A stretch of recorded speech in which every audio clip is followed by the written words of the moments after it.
What's up, nerd family? Welcome once again to the Poindexter Lounge. We are here once again, and it is time for another watch. Hey guys, hold on a second here. I'm trying to run two streams at once, two separate things. So, hey, it is a pleasure to be with you once again here in the lounge, twice today so far. So good to see you guys all. And we are here for another watch party. We are going to watch now Superman 2, the theatrical version. So we watched Superman 2, the Donner cut, just a little while ago, and so we're just waiting on TW and Austin to join us once again here. So they will be in just a moment, but we can talk about it. So. Let's see who's here. First of all, also, I will put the, once again, the Twitch link to watch the movie with us. So we will be watching the movie over on Twitch, and when we do, you can actually go over there and watch it with us. Or you can stay here on YouTube, and if you have it yourself afterwards and you want to do that, you can, of course,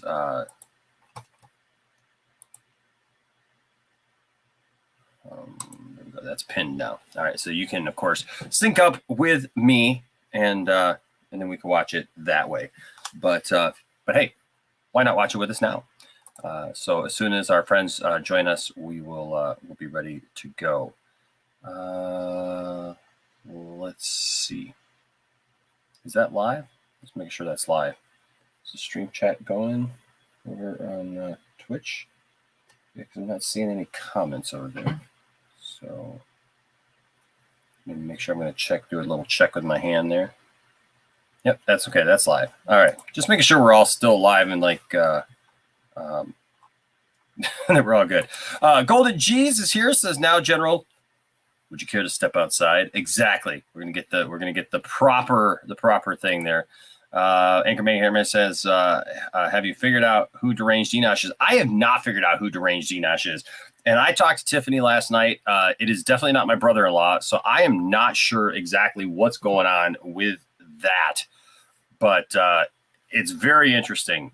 Whoever that is playing me well. I will say that, because I have no idea who it is. And I don't have for those of you who don't know, we were for the last couple of weeks, there's been a character named Deranged Enosh who's been showing up in the chats, and that's been great. There hasn't been a bad thing. It's been a good thing. It's been funny. So it's been a funny troll. But yesterday they kind of took it up a step because we don't know who they are, and started leaving these clues, and these clues don't make any sense to me because I don't have a lot of male family members, and especially male family members who've been on the channel. So that one, and that is supposedly no Matt Jarbo. Like, I don't know. Ed says it's Ann Sarnoff. Jat Marbo, right? TW says, hey, Nash, I'll be in shortly. Okay, cool. Integrity says, I love Superman 2. I wish Warner Brothers would grow a brain and simply make a proper version of Superman 2 that takes the best of both cuts to make one definitive cut. I mean, that's a good idea. I will say this. I mean, at this point, is that a good idea though? Because we don't have the directors to put it together and work together on it. So it would be someone else's version of kind of splicing those two together. I get it. Like, fan edits are great, and I think that's probably the best way to go with those right now. I mean, at this point, at least, because of the situation. We'll never really get a true vision of what what those guys wanted to do, or if they were to throw them together. But I like the idea of fan edits for sure. You guys can start making your way over to Twitch. Also stay here. Keep this window open as well. And we'll be doing that as well. Jimmy here says, okay, time for the superior version. I agree. To me, I'm just being honest with you. I know it's a hot take for some people, but I prefer the theatrical cut. I really do. Gary Lee Fowler says, I can't believe I'm going for a round 2. I have set a GoFundMe for the owner of the diner if it all goes wrong again. That's awesome. That is awesome. Anchorman says, I finally got to use HBO Max today. Cool. What's up, 187? Good to see you, bro. David here says, in the Richard Donner version, how does the guy remember beating up Clark after Superman turned back to... Dude, we talked about that. Today we just watched the Donner version earlier today, and we talked about exactly that. Like, it doesn't make any sense. The end just doesn't make any sense with that, and so it is what it is, but yeah, it's kind of a funny thing, isn't it? It's kind of a funny thing for sure. Who knows how they remember, but oh well. So I'm gonna give the guys just a couple more minutes to get in here, and then we will start it so we can get this show on the road and get this second movie in our double feature today going. I love how YouTube like immediately puts a hold on all my videos, and they're like, oh yeah, limited. We don't think that advertisers would want to advertise on your on your video. It's funny. Golden G's Production says, come, son of Jor-El, kneel before Zod. Yes. The Richard Donner version is good in my opinion. Yeah, I don't think it was bad. I think it's cool to see those things, right? I think it's really cool to see these what was there, right? Because we get a peek into what could have been, and then the question is if that was what happened, if we had gotten that version first, who knows? Interesting today, Superman is trending on Twitter. A lot of people talking about Henry Cavill, and of course the Eternals came out today. We're going to talk about this tonight a little bit because I mentioned before of how I didn't really like the fact that Superman and Batman and Alfred were kind of thrown into the Eternals. It was kind of one of the things I didn't like about the Eternals. It's like they were thrown in there as comic book characters. I've read though a little bit today from Chloe Zhao about her reasoning for it. And I feel better now. I actually feel a whole lot better about it. So it's interesting. Also trending today is Zack Snyder is the blueprint. So I find that fascinating because she talks about how Man of Steel is actually her inspiration for Icarus in that movie, and then like just in general. So I find that fascinating. I really do. Wait for me. So I find that fascinating that that's the case, and so if that's true, maybe I need to, like I said last night, even, I am not afraid or ashamed to admit I'm wrong. Like I said, I just kind of took it weird, but maybe that's just me, maybe that's just me. And so I have no problem saying, hey, I got that one wrong. If that's her, let me adjust this a little bit. If that's the case, and she honestly, that's where she got her take from. That's not bad. That's pretty cool. I think so. All right, guys. Just wondering where everybody is here. get them in here in just a second. I got dinner. You guys can check this out. Got some piping hot tomato soup here with some cheese. We got some melted cheese. It's so good. Look at that gooey cheese. It's gonna be good to eat during this movie. Nice. It's a chilly day outside here in Michigan. I don't know where you're at, but it is a chilly day here, and so it is nice to have a nice hot meal here and have some nice. Okay, TW is on his way in right now. It says loading StreamYard now, so hopefully he'll be in here in just a second.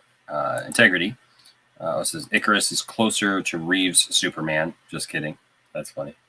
Integrity says restore Superman 4. No, seriously, 45 minutes word delete. You're absolutely right. And the budget issues are a blessing in disguise because almost everything can be drastically upgraded for pennies on the dollar nowadays. Probably. You know what? You're not wrong, man. I've seen a lot of that deleted stuff. Got to have some oyster crackers for my for this. You're absolutely not wrong. When it comes to Superman 4. Do some ASMR.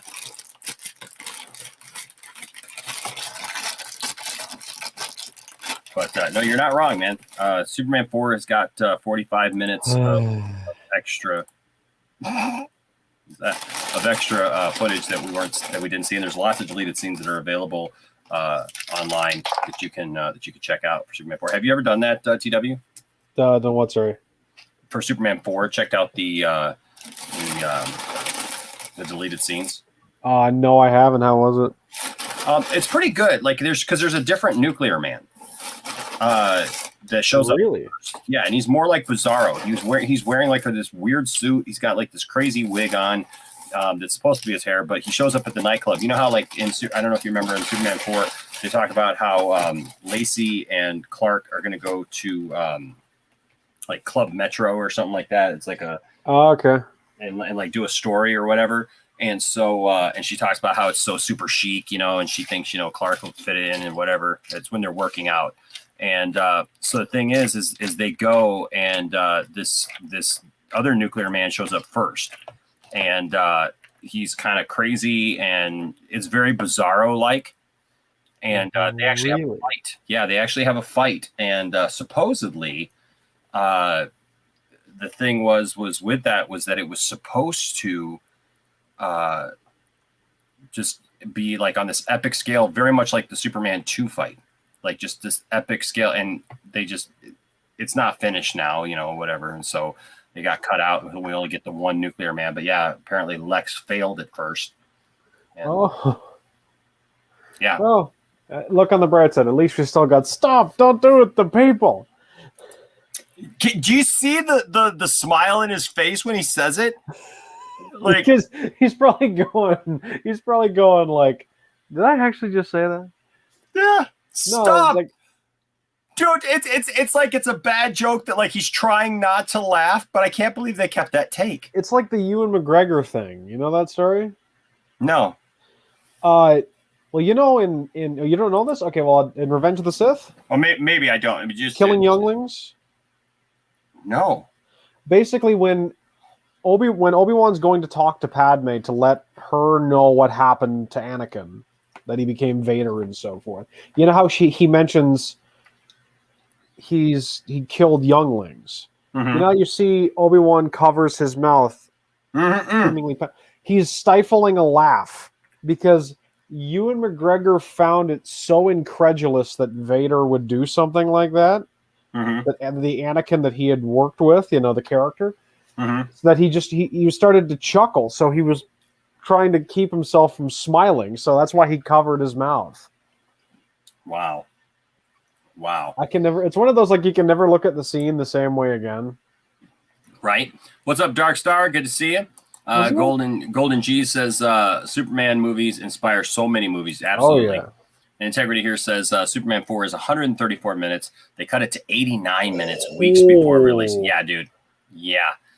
for a few $1,000s, they could make it look like they added $10 million retroactively back into the budget. Well, in my it's opinion, a shame. one of the issues, sorry to interrupt you, Josh, one of the issues that I have is, and this is an issue that I saw with the Donner Cut, it's an issue I have with the original trilogy, is when they try and add add CG special effects, especially like if it's not, because eventually those are going to age. Practical effects, like I talked about before, practical effects look fake but feel real. CG looks real but feels fake. Eventually, it's just going to keep, age. So like some of that stuff doesn't look too great. But if you're doing practical stuff, I bet you could probably do a couple of extra bucks, especially to the what did I call it? Brick wall rebuilding vision.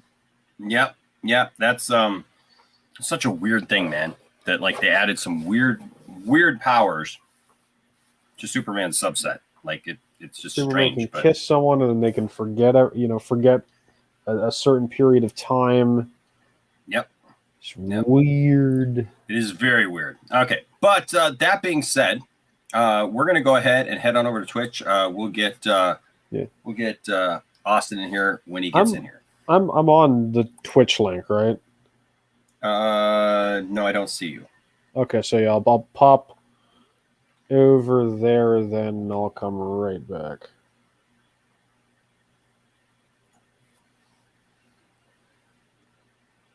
So we get him in here. We'll start him on Twitch. Hello to everyone's on Twitch. You can all make your way over there, and then we can watch the film together. Sounds good. I gotta make sure I get the right link. All right, see you in a minute. All right, man. Hopefully he'll pop in over there. So, excuse me, the link is up there. I'm going to make sure that I gave the right link to everybody.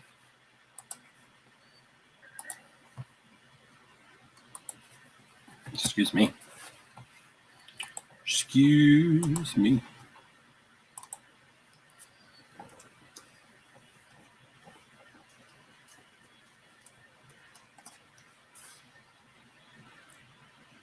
There we go. That should be right. Let me make sure I'm popping in here. And then we'll get started.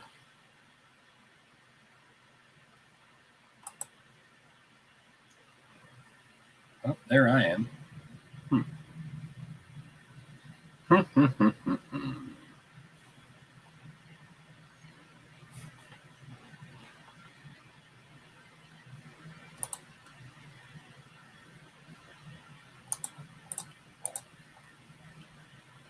Oops.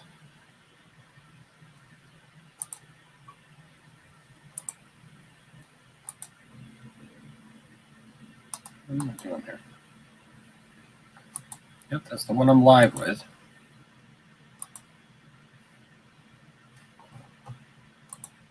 Oops. Oh, TW came back. Is this not the Twitch StreamYard? Should be. Okay, because I'm saying, is this what it is? Am I on it right now? You are on. No, you are on the YouTube one. Okay, because the most recent one you put in our big group DM is this one that I've just loaded into. Okay. No, never mind. You just put it in there. All right. Sorry about that. Not a problem. Not a problem at all. Let's see if we can get in here and. Dun, dun, dun, dun, dun, dun, dun. Superman. There we go. Oops. There. What? Hold on. That's not him. No, that's not me. I'm gonna give me a second. Yeah, it's not you. All right. We'll get him in here in just a second.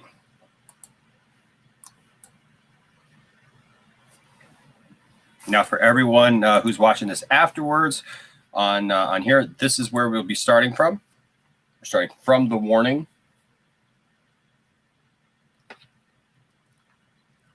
So from the FBI warning, and then we'll count it down 3, 2, 1, and then hit start.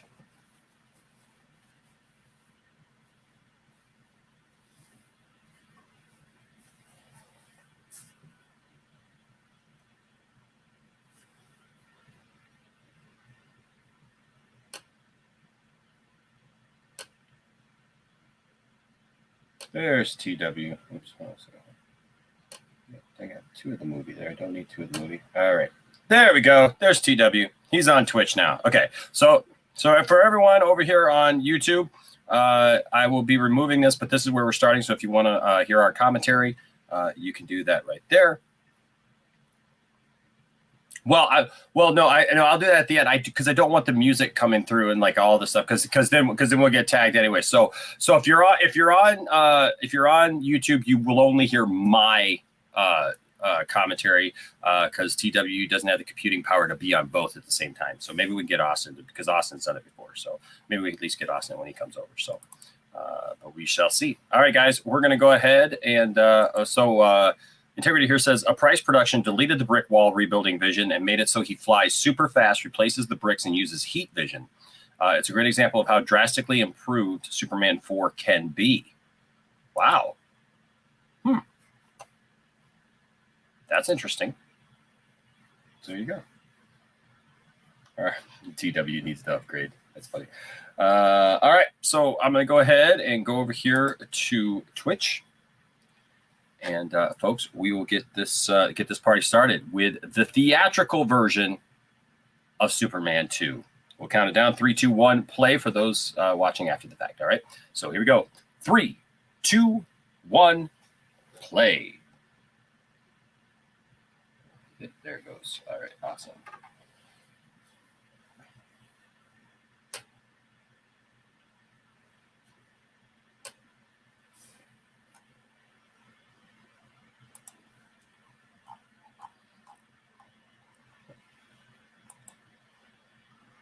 Brings back memories.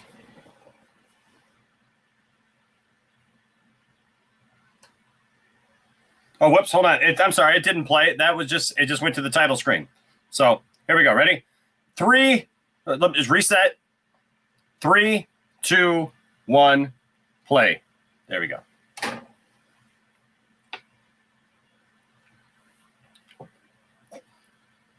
Mm-hmm.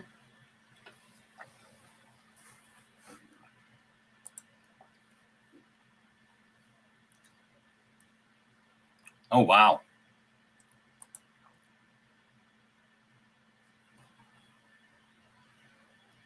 Mm-hmm.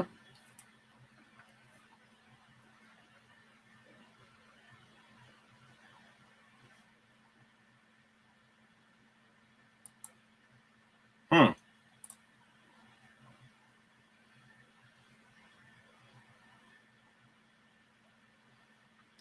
Notice here, like the build-up, like the other one, just kind of a recap, you know?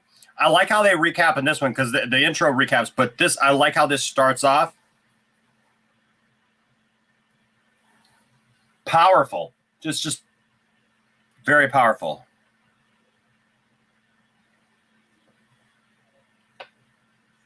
No problem. All right, man.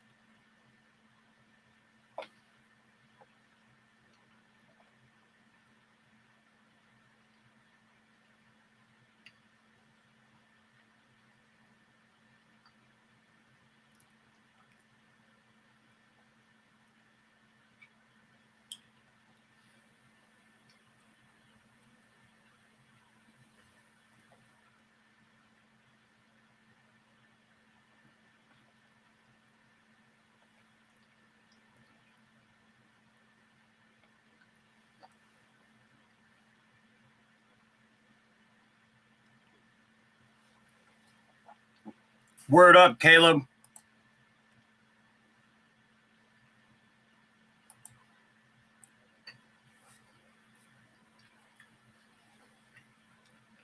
Miss having Jor-El here already.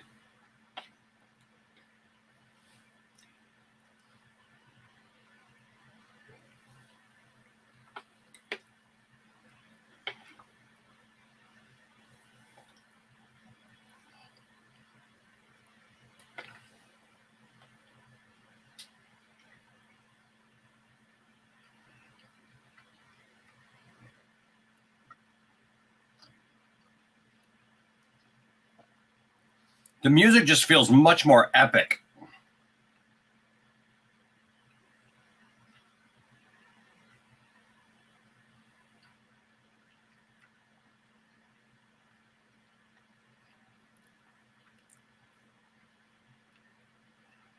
I agree, Caleb. I definitely agree. And just rewatching it made it feel that way.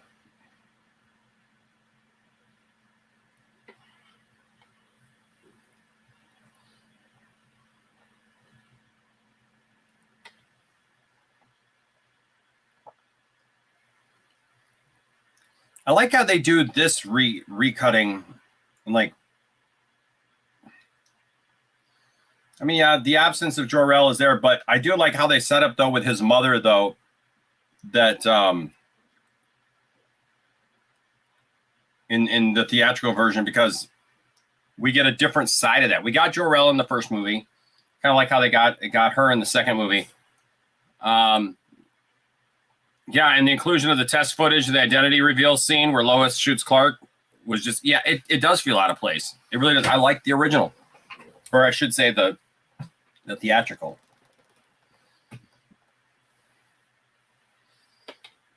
Oh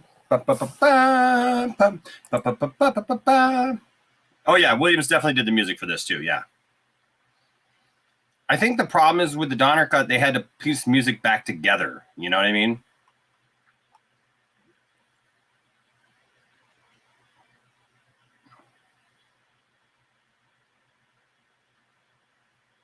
Yeah, great. Watch it. It's interesting. Ready for Skater Man this time, right? Yep.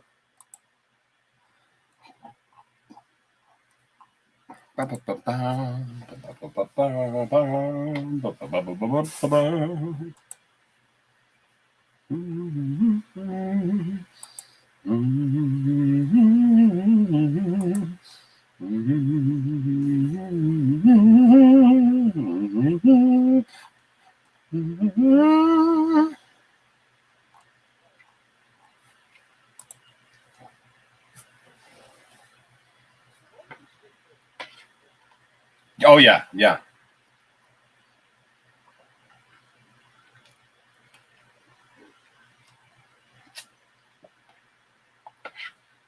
Just more epic, man. It's just this intro just is like exciting.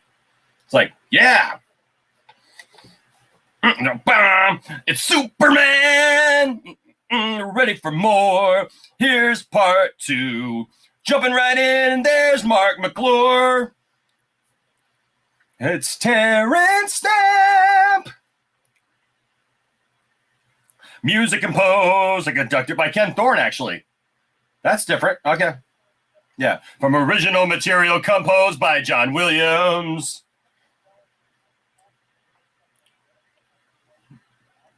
Yeah. Yeah. I thought they did it, but yeah, it's no. I like how they do this, because this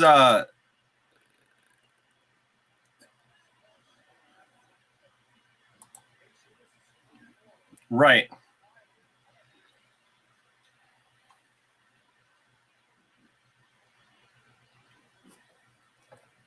And she's falling, falling, and he's flying, flying. Hey, I've got you. Superman created by Junior Schlegel and Joe Schuster. Creative consultant Tom Makowitz. Yeah, story by Mario Puzo. And the words are flying. Screenplay by Mario Puzo, David Newman, and Leslie Newman. Landing, get everybody, get back. I'm going to screw into the ground. There's Miss Tessmacher in a red wig. Oh, she's looking so fine. And then there's Otis and Lex Luthor. Yeah.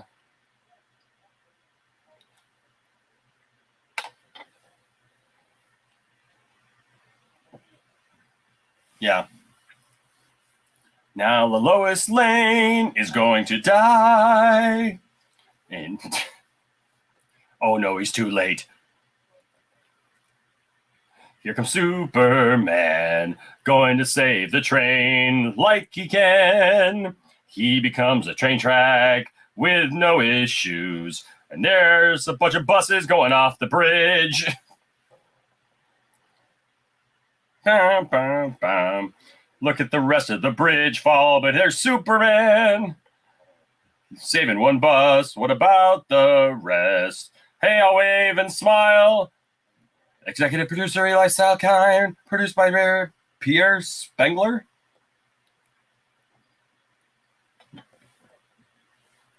It is. Nice shot here.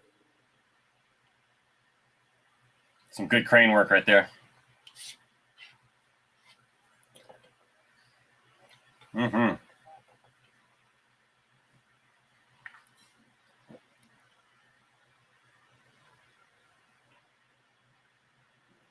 No, Caleb, I've never seen that, dude.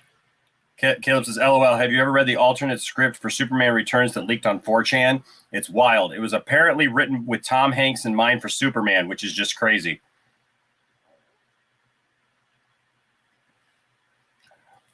That's a callback. That's a callback where he throws the hat up there, because in the first movie, he goes in looking for a place to put his hat. And it shows in Superman 2 now, after the events of Superman 1, he's much more confident.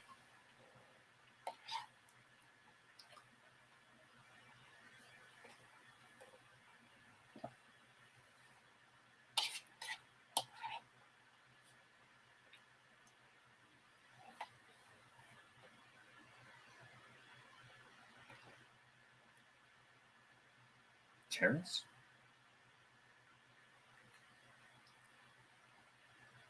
I'm reading Dickens.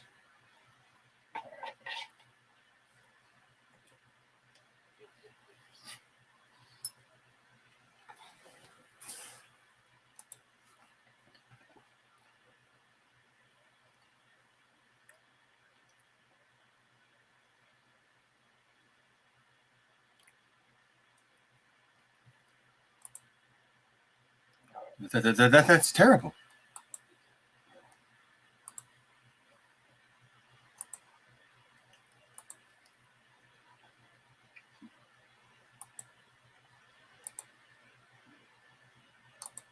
Concord.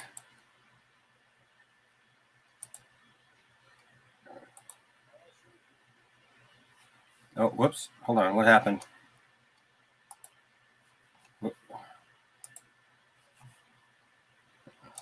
Sorry about that, guys.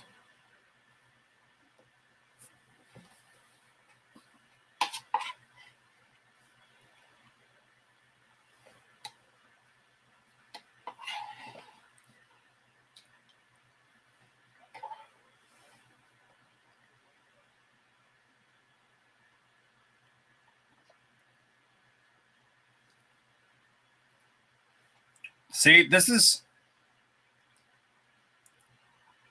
I feel like the last movie is like very anticlimactic, where this is like, jump right, hey, look, there's this, he's Superman, man.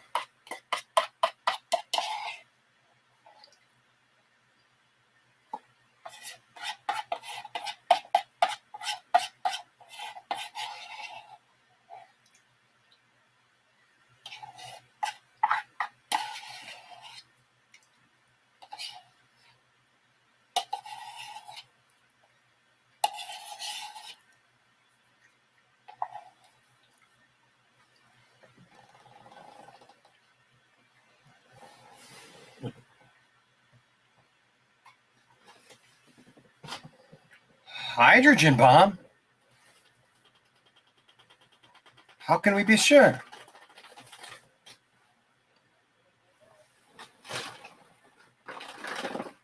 We.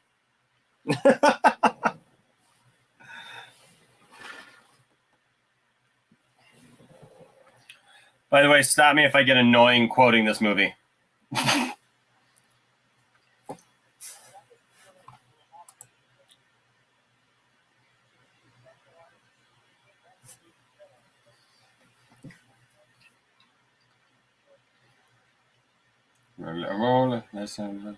Stairs. Stairs. Stairs.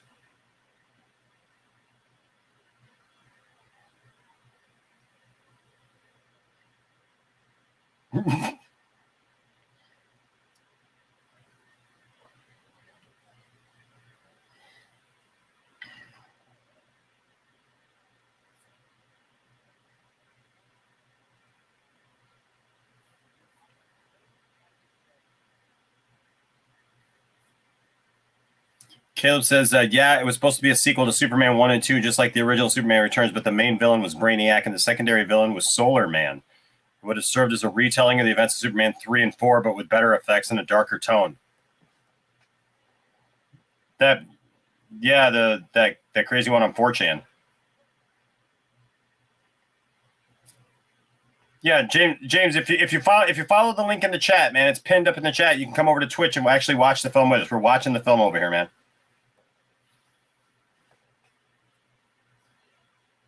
We do desperately need Brainiac in a Superman movie.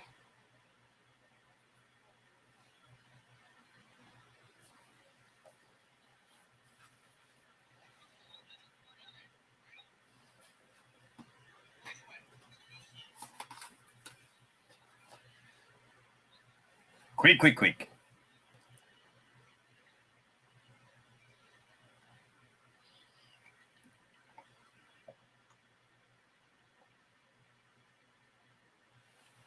I love the look on the guy's face when the bomb starts. He's like, it started.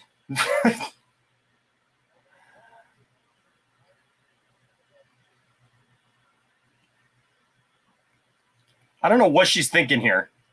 Like, yeah, just, right, I guess so, but geez.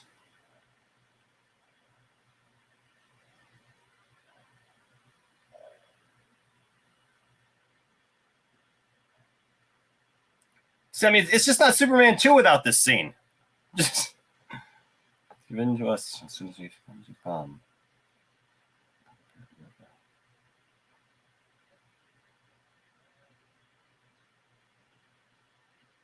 It is.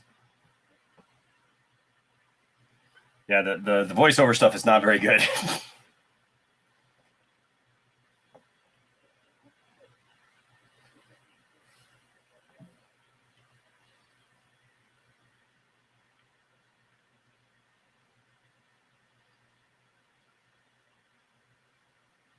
Controls the bomb, not the bomb that controls me.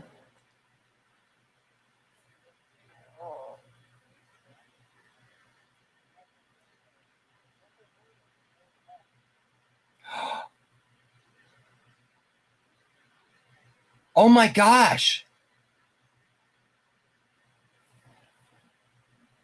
That is him.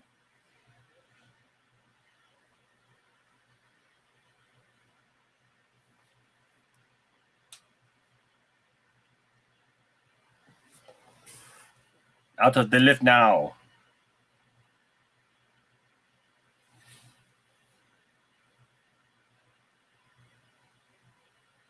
Vernon Dursley. Yes, it's with General Zod, man.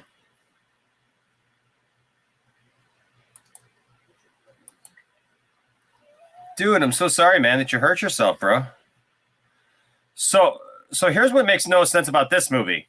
Superman in the last movie literally flew around the Earth in like not even half a second, like millions of times. Like it's taken him this long to get to Paris. Just saying. Probably doesn't make any sense. See, I'm equal opportunity.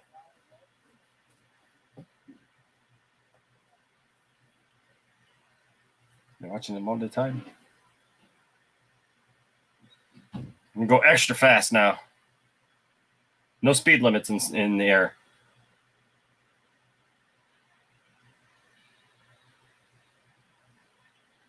I don't know what they were thinking here.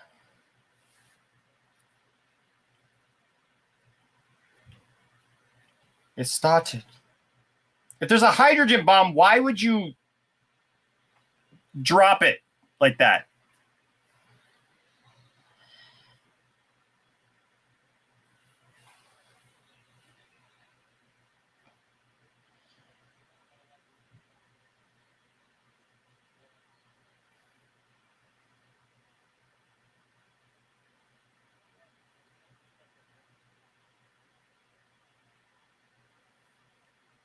I believe this is your floor. The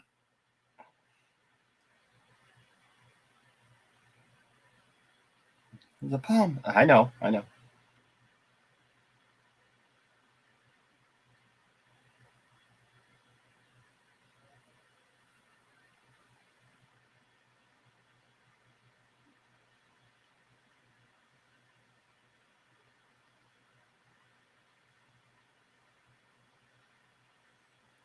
Superman's MO in all these movies. Throw all the explosives into space.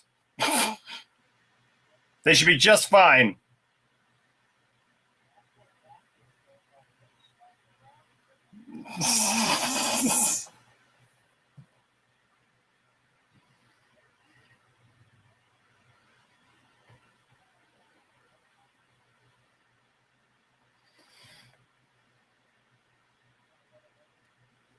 Yep. Is this on Krypton?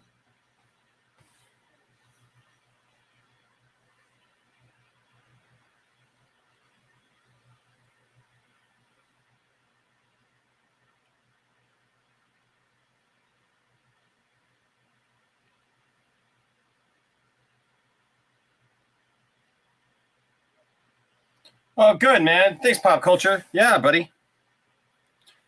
I'm going to guess this is Ty. Oh, it's Austin. Oh, hey, guys. I was going to join, but started not feeling too good watching along. Okay, man. That's Austin. Okay, cool, bro. Sorry you can't join us, man. Yeah, so they escaped behind because of the car hydrogen bomb, yeah.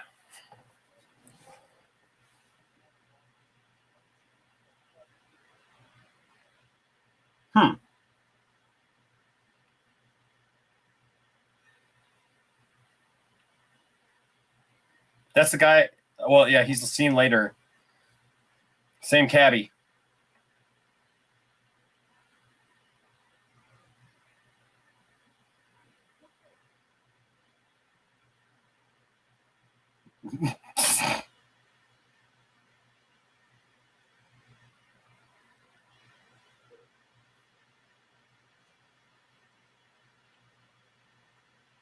See, he threw the hat last time, and then he just pops the hat up there.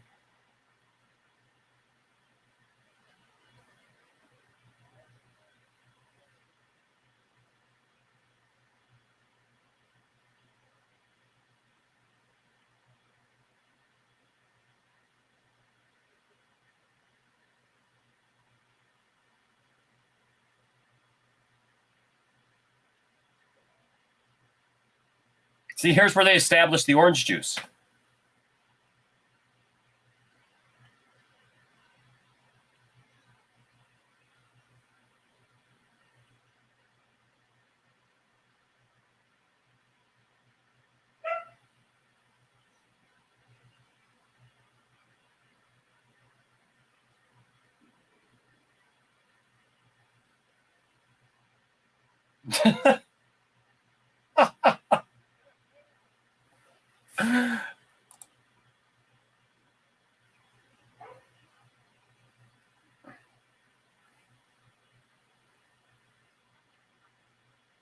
Well, actually, yes, I do.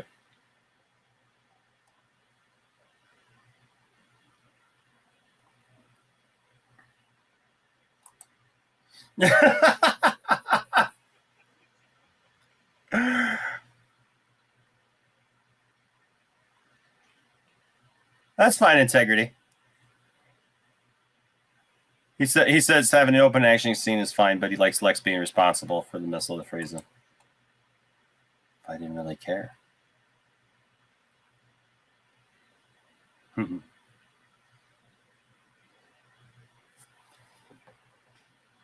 Friends, huh? Look at the way Clark is. To friendship. Oh, yeah.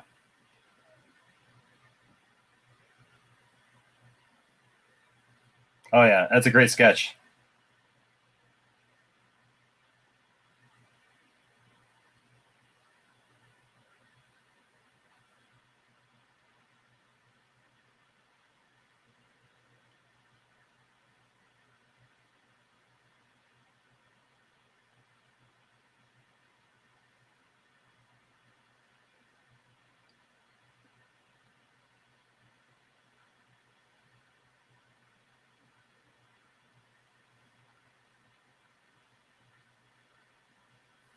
It almost worked, boss.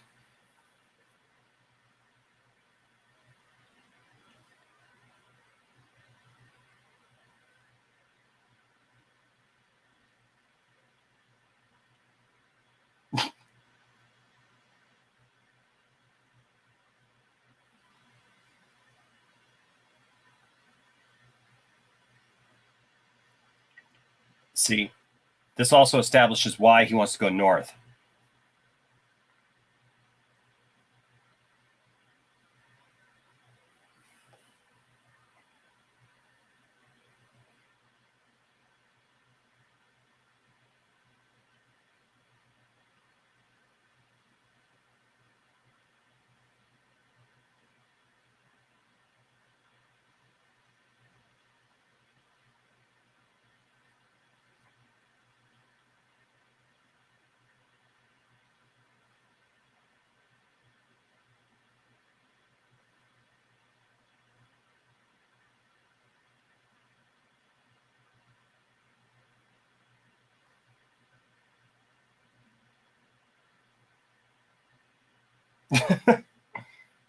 He's wearing a scarf.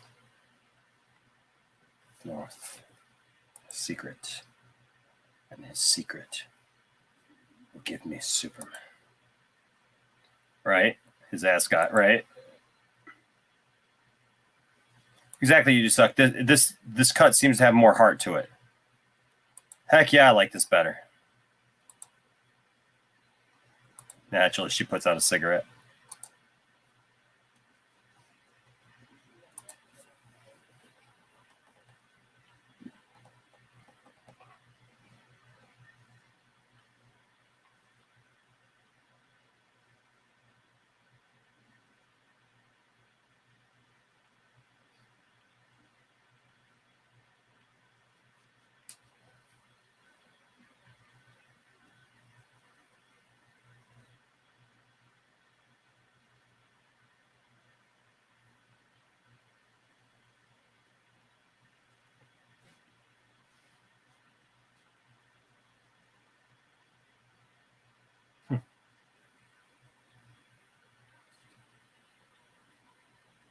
Oh, Anthony, Superman 2. I mean, I like Superman 3, but Superman 2 is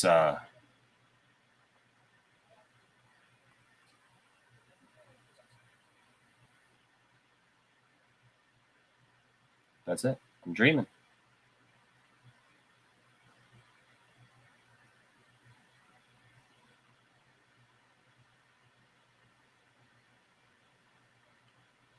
Well, like a girl.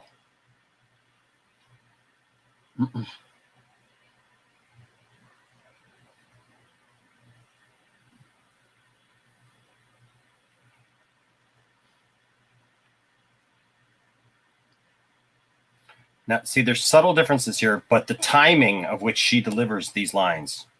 You.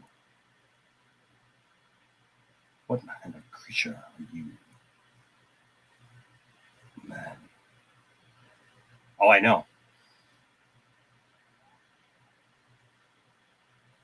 Yeah, I think so too, because the inflection is just so much more has so much more gravitas to it now.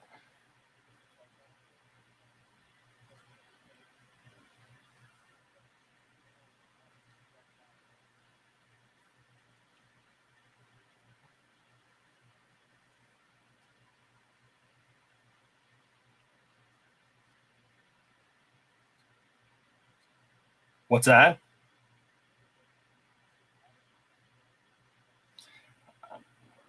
I don't. Well, how did they talk to each other? It makes no sense. How is she like? What manner of creature are you? And he hears her. There's no air for them to talk.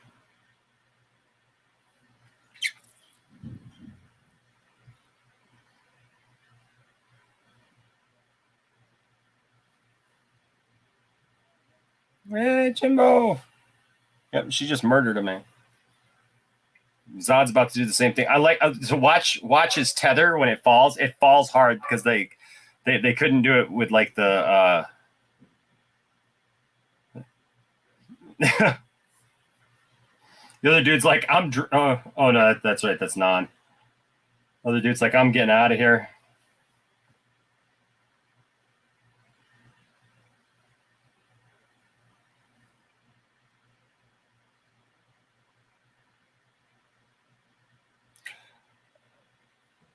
That's a good point, Gary Lee. I never thought about that either. He says, I still don't understand why the lander tries to take off when it should just be the capsule at the top of the lander that takes off.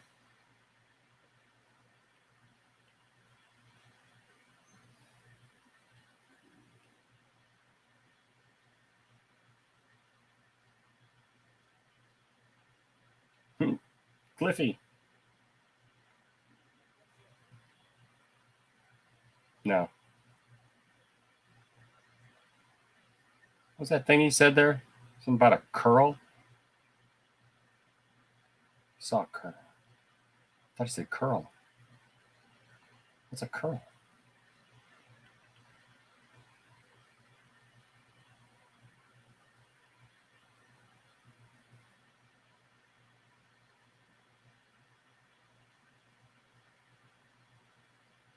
What he did.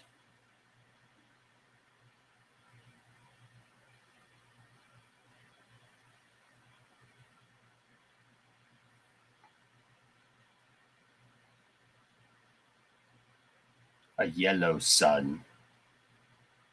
Killer densities. Did powers. It's called Houston. To rule. Finally, to rule.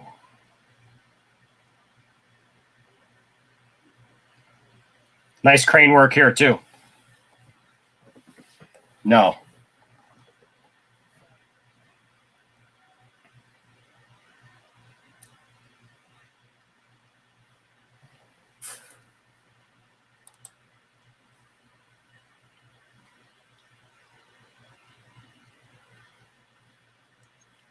Sarah Douglas is overdubbed for most of this film. If you listen closely, you'll notice the actress that played Webster's sister in season 3, or Superman 3, is the lady that they used for Ursa.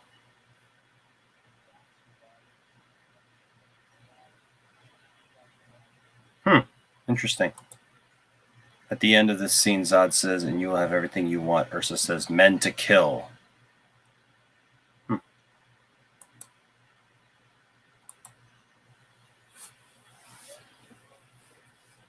Right?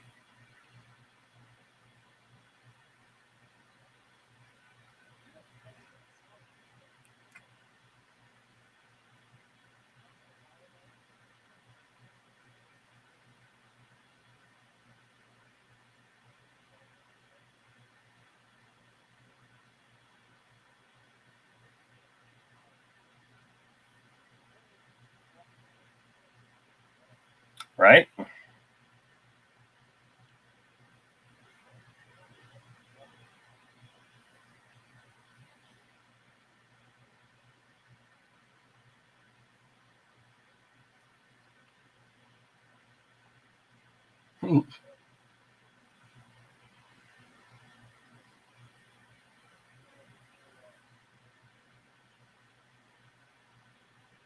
What is it?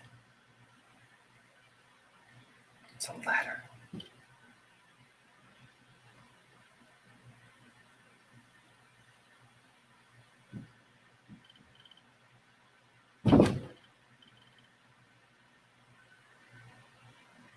I hate the way he climbs the ladder.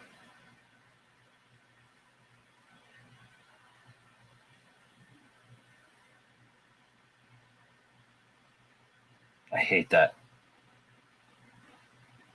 I just hate the way he climbs that ladder.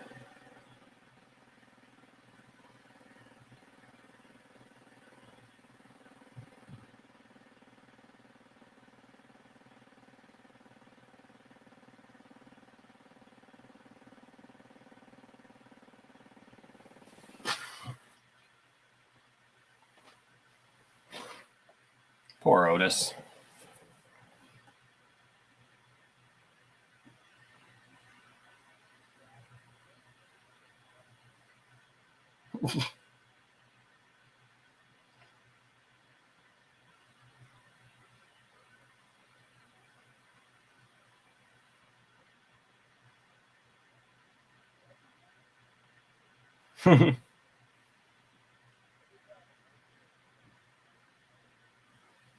Oh, that's nice, Michelle. I hope for a healthy delivery for you, even if it is maybe a month early. or 3 weeks early. No, she said she checked with their doctor at home, and their doctor thinks that they could deliver as early as December. May come a month early. Rose can make. TW says he hopes all is well and hopes all is safe.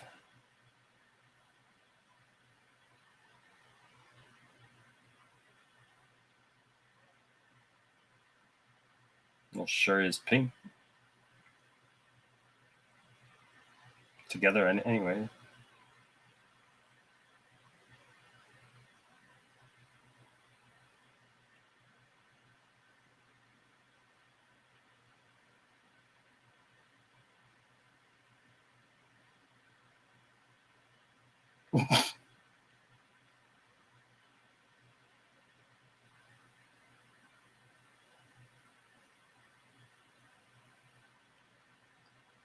So you know what's nice about this too is it's a bait and switch thing because it shows those, you know, the two together, and people are like, wait a second, why are they at a honeymoon place?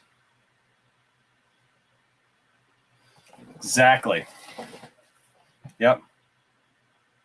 It's better storytelling. Whatever.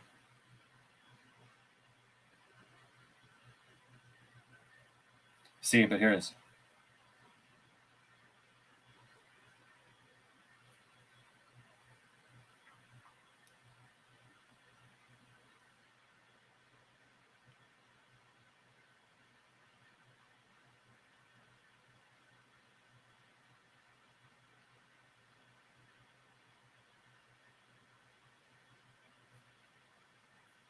See?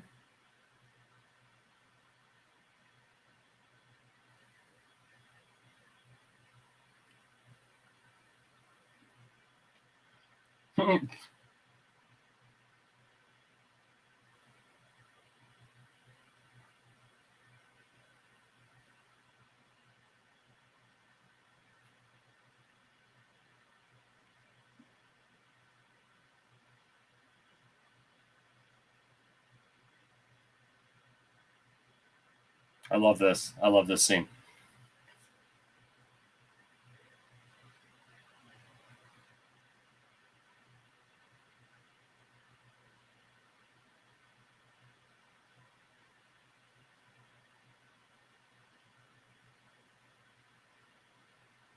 Sleeping arrangements.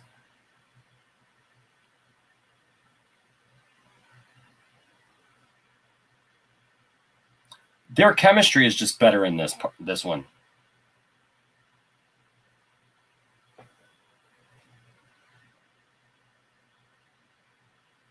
I'm interested to see what Austin thinks about this one so far.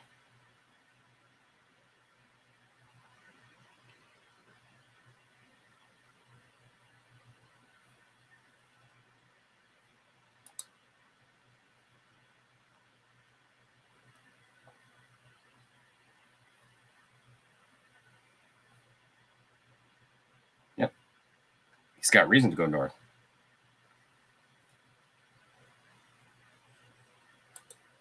Oh, yeah. Well, because he's got the blips, because he's using his black box, and he's tracking the alpha waves to go north. Jesse Eisenberg is definitely I say smarter, but like more conniving, more calculating.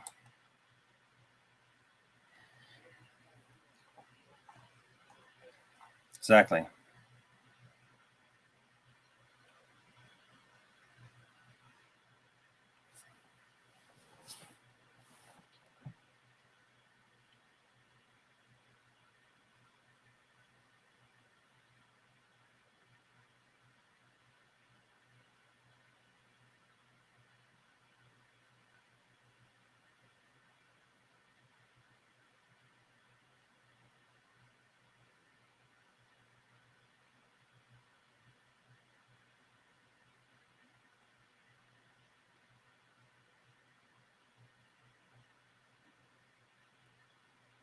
Mm-hmm.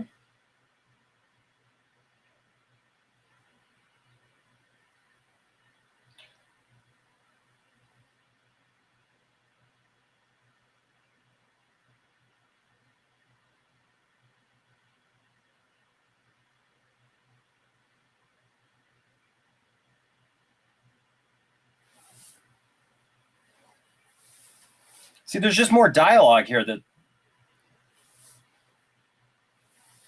once a girl's seen Superman, Niagara Falls leaves you cold.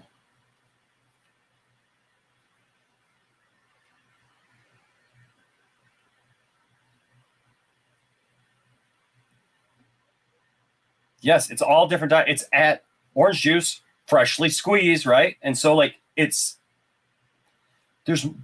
more camaraderie there. You know what I mean? Horrible mother. Yeah, honey, that's nice. I'm just gonna be sitting here eating my cotton candy.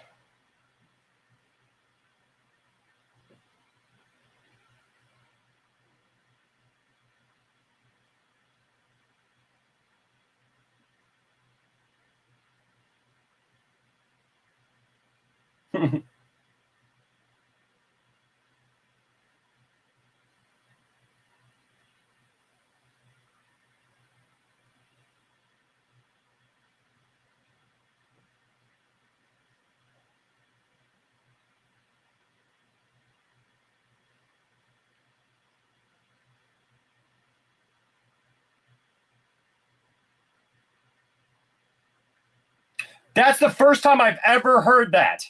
I've watched this movie a million times. I never heard that, of course, he's Jewish in there.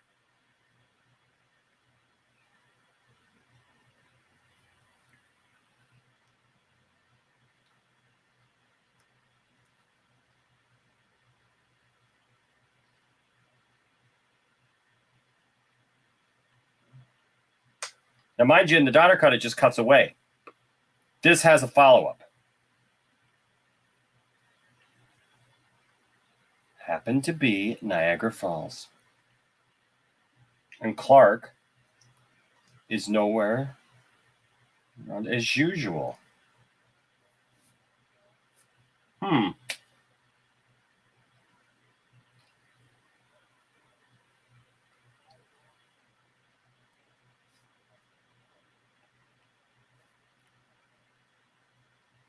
Because you can tell that the continuity's right.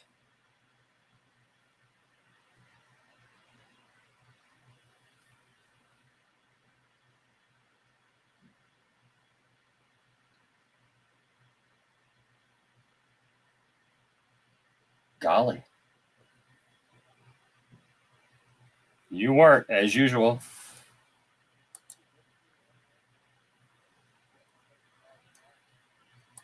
No orange juice? See, the orange juice is important because they never established it in the Donner cut at the beginning. He just says orange juice, but there was no reason behind it.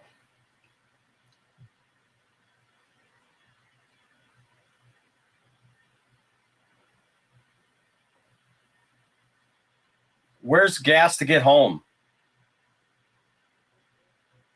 Just asking. Asking for a friend.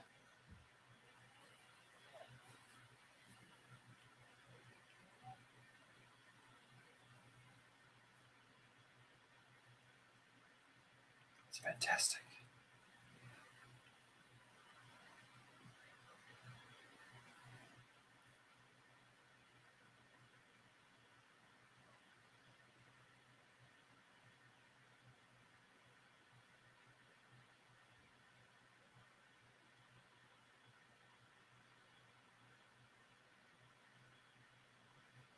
Genius.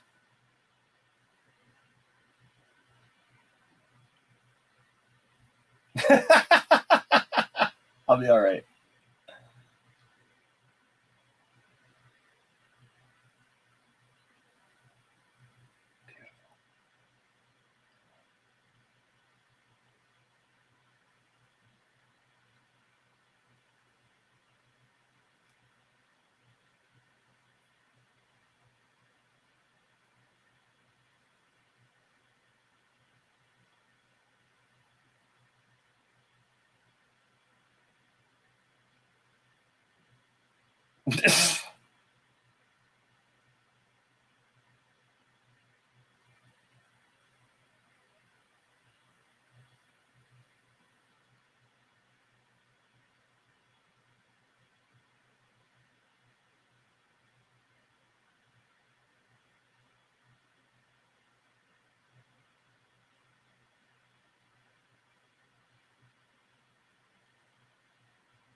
Yeah, the reason why he's not in this one is because they were going to have to pay him a ridiculous amount of money just to use the footage because it was considered a second film. And they only paid him for the first film,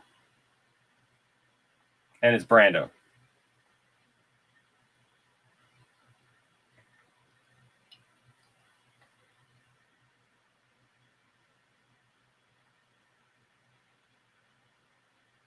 See, I actually like that there's like different people that Clark can learn from, not just Jor-El.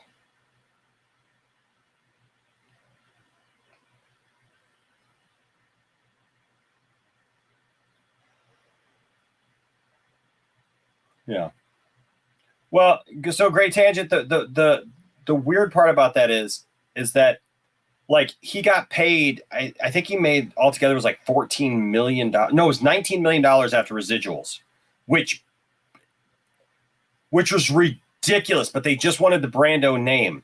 The thing is, he filmed all those things because they filmed 1 and 2 at the same time. It was just the way that they got cut. But because they were two separate films, Brando demanded more money. Like, and it was again like he wanted the same payday for the second movie, and there was no way that they could do that.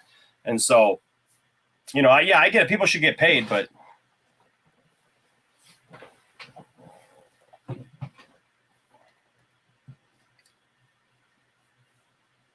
I actually like this.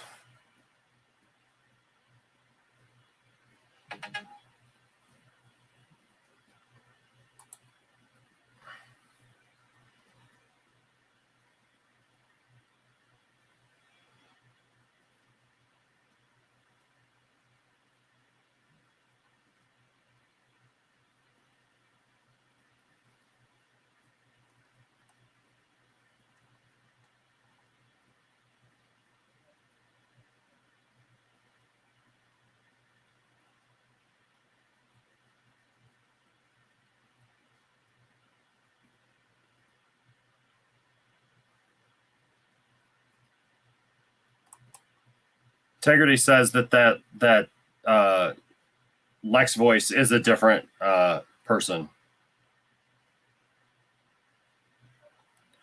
Integrity 101 said that the Lex voice is different, that it's ADR, and that it's a different actor because Gene, yeah, because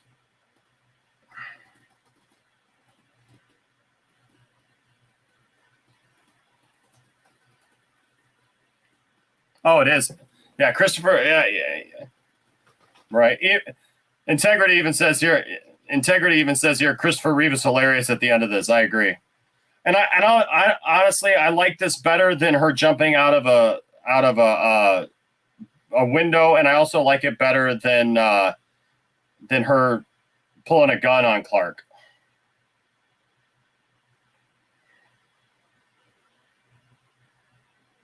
I like where he's like, oh my god.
You remember what I thought was Superman?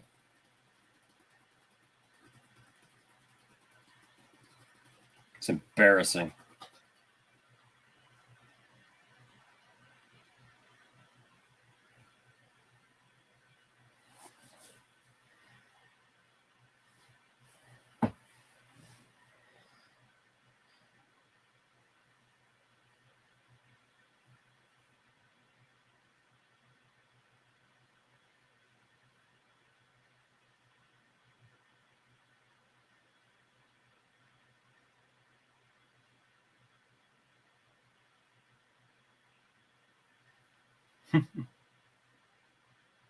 Strange.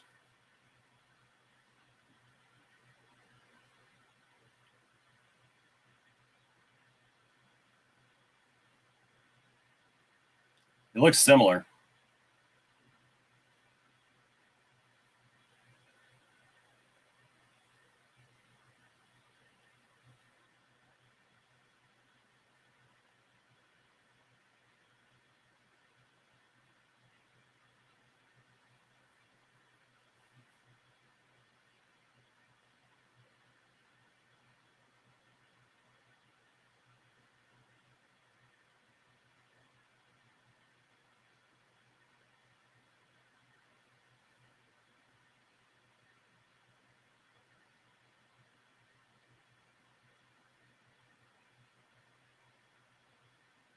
So is she just starting to get her powers and like that's why the snake could bite her, but she's impervious in space? Reason here. We're all doomed, my dear. It's weird that the snake could bite her, yet she's impervious in space. I do like this sub story though of Non trying to like. I do think it kind of like shows that because like Non is trying to figure out his powers, and he's when he does figure it out, it's funny. Best scene. I love this. I'm sorry.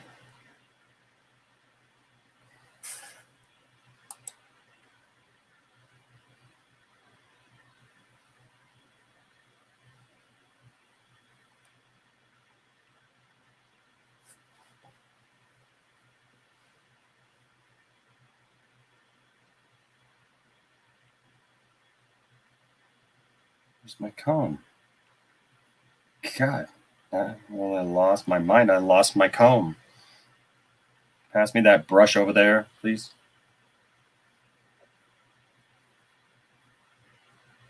Here's the moment.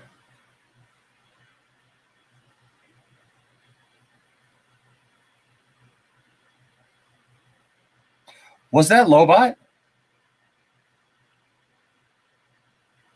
The guy who read the tree. That's awesome. I thought he looked familiar.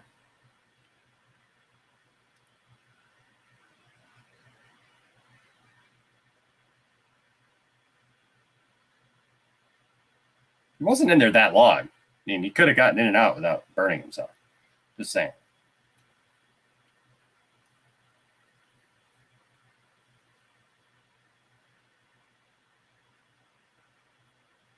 Yeah.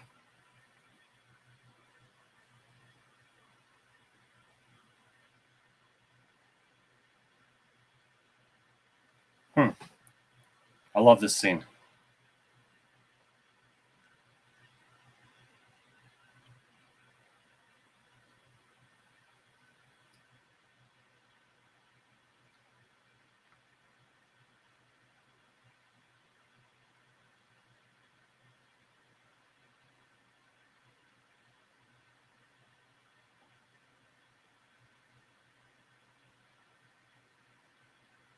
I'm in love with you.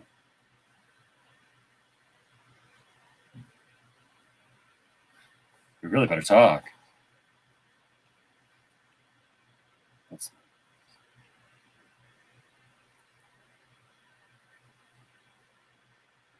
happening? That's the understatement of the seer. How did you know?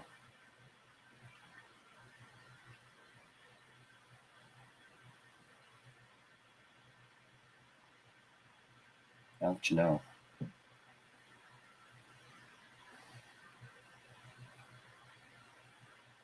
I want you to know everything.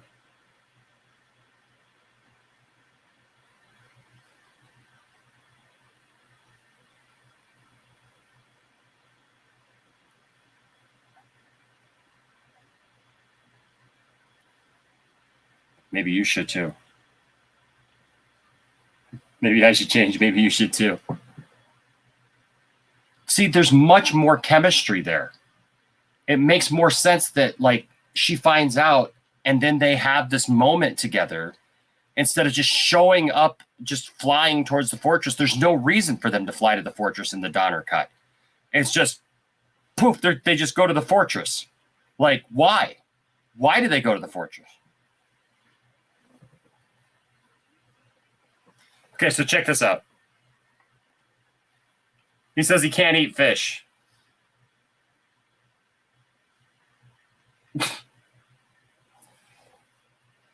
Beans? From the harvest of making beans. They have a wide selection.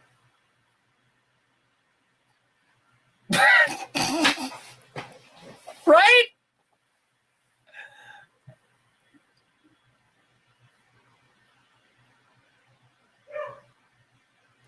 So I'm saying there's like just that little bit right there, TW, establishes these guys.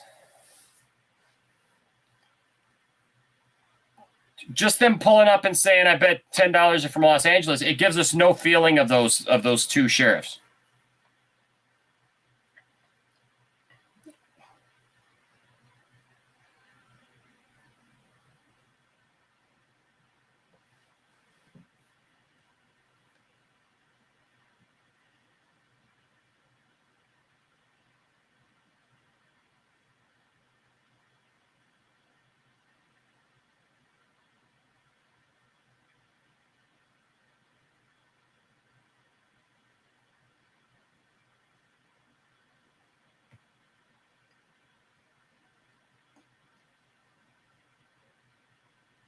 I love it that she's collecting pieces of flair.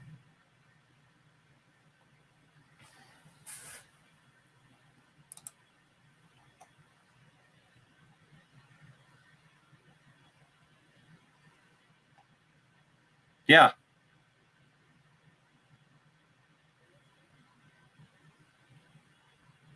Okay.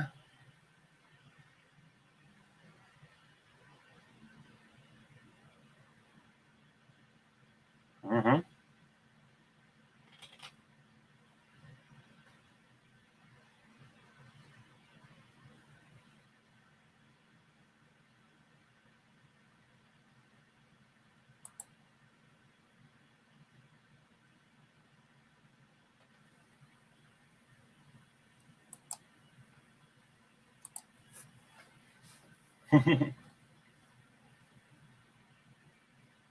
Hmm.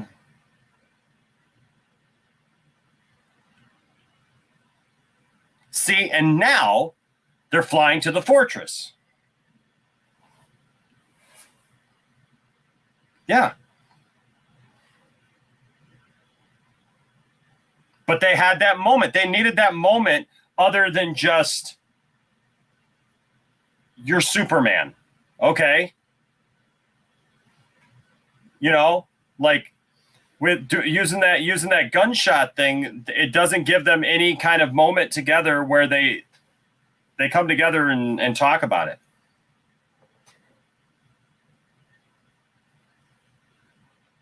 Oh yeah, Gray Tangent. They give them all kinds of other powers in this.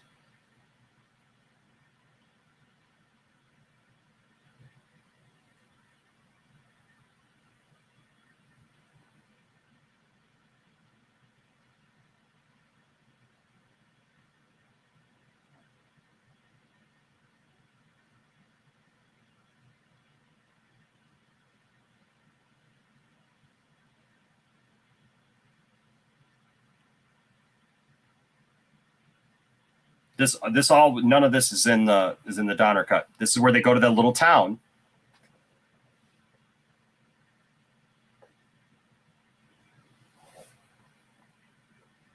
See, he's trying to learn his powers.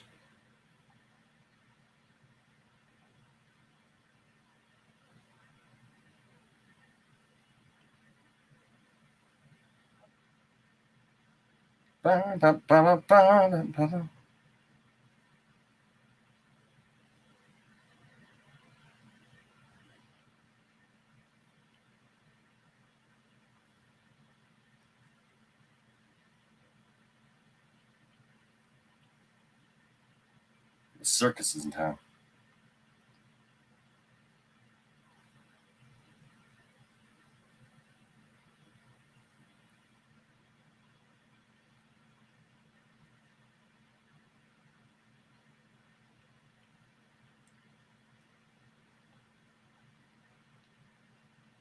me know if this tickles.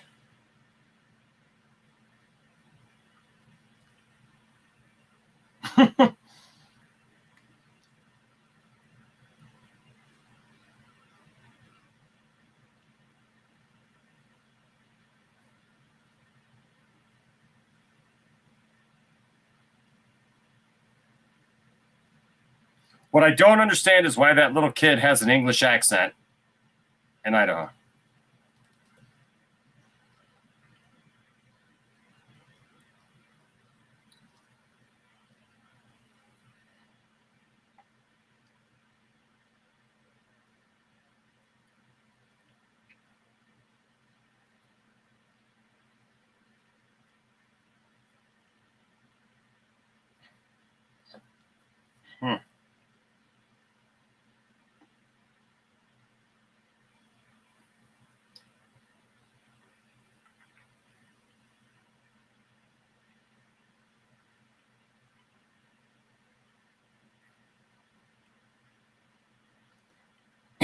He's general.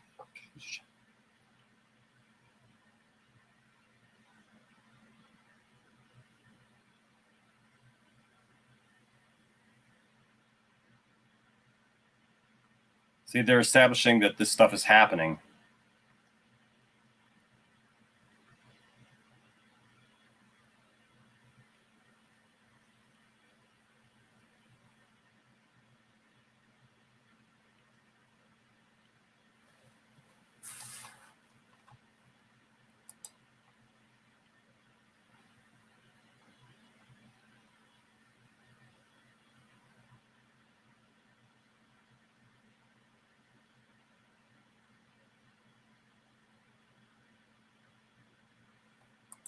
I'll be honest, I don't have a problem with the levitation powers, though. I mean, during that time, Superman in the comics, like, literally came up with new powers all the time in the 60s and the 70s. Like,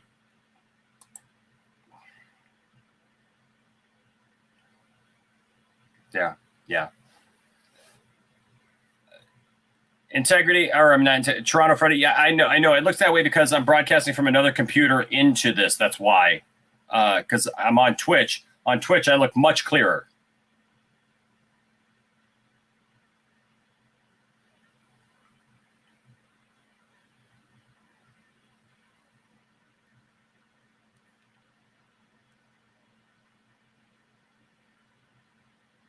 What?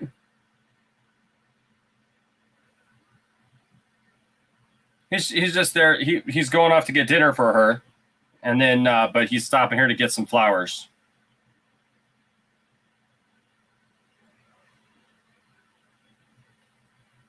That would have been great, wouldn't it? Yes.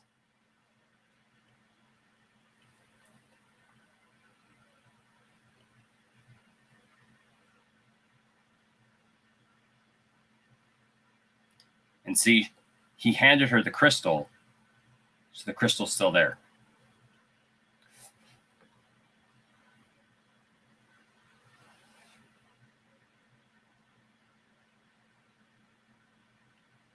But see, that's not Washington. No, I'm saying in Donner Cut. See what I'm saying?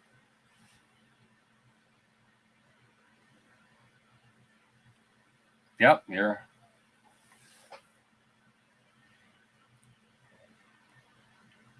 What's up, Jesse Allen? We're over on Twitch watching Superman 2.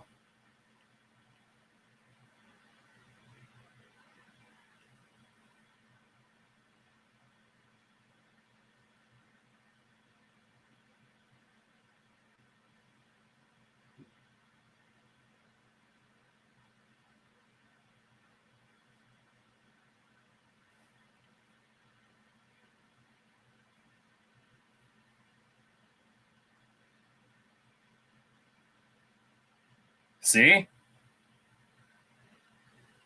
It's just better storytelling as far as I'm concerned.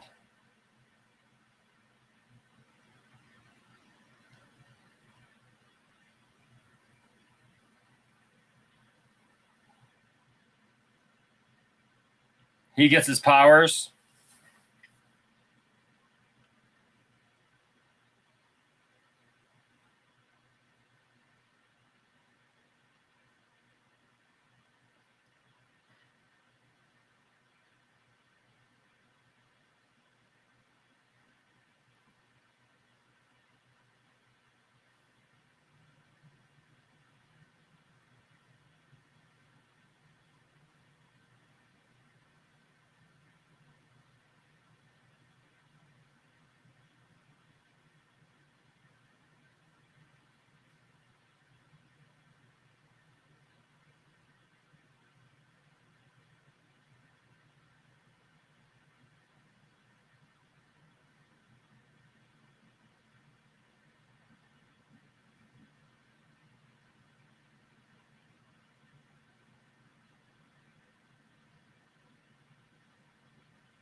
Toronto Friday. So we're watching it, man. It just isn't. It just isn't. Like literally, we're watching it back to back. I mean, I respect anybody's opinion. People like what they like. But it really, to me, it is not the equivalent to Zack Snyder's Justice League. In fact, it's the exact opposite. Because I understand that the situation is similar, but as far as like we're watching the movie, we watched the Donner cut earlier, and the Donner cut is filled with holes. Like filled with holes where it feels more like Justice League, where like it doesn't have the complete story, and it doesn't make sense. Even like we were just watching just now, where Lois finds out that Clark is Superman, and there's just no discussion. There's no interaction, and then all of a sudden they're just flying off to the fortress for no reason. In the Donner cut, Clark keeps referencing the fact that she likes orange juice, but they never establish that at the beginning of the film, like they do in the theatrical version, that she's trying to be healthy by drinking orange juice. It's just, I respect everybody's opinions. You all know that, but I don't see it as being the same as Zack Snyder. Zack Snyder literally put more into his movie instead of less. See, another orange juice reference. Even TW, if you're over on Twitch, you can hear TW's yeah.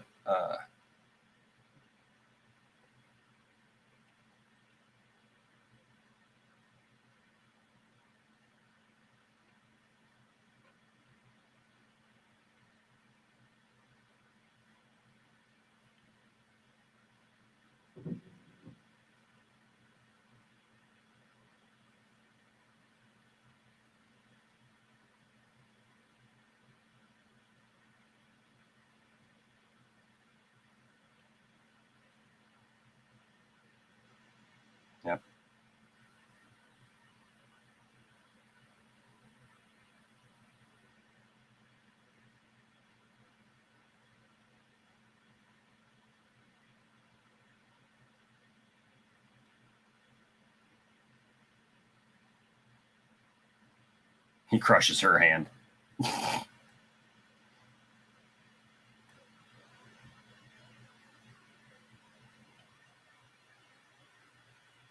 And see, let's look at this here. See, they have this moment. They're having dinner. They hold hands. She says, "I'm going to go change into something more comfortable." And he nods yes. They don't just end up in bed together.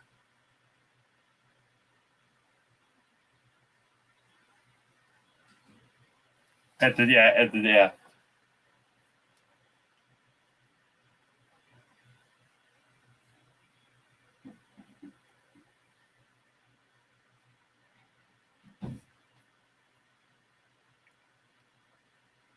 Yeah. But integrity, I'm not just hung up on, or it's just literally they have all of the supporting scenes for the scene that doesn't happen in the Donner cut, the establishing scene. That's what I'm hung up on. It's just not good storytelling. They have all the supporting scenes for her being orange juice or wanting orange juice, but not the establishing shot, which makes no sense.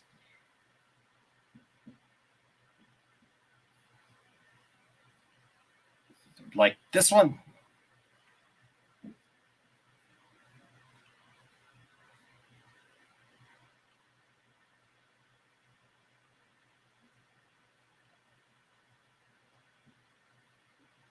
Yeah.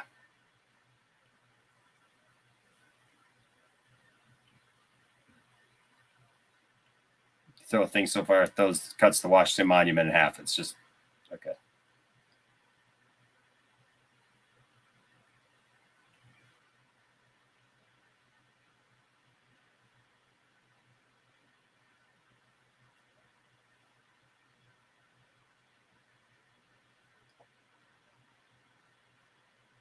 Yep.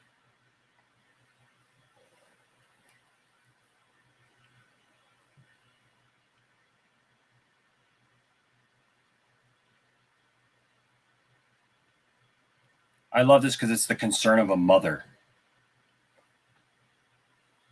It's not just Jor-El just like telling him he's going to punish him for wanting to be human. It's a mother, and she reaches out to him even here.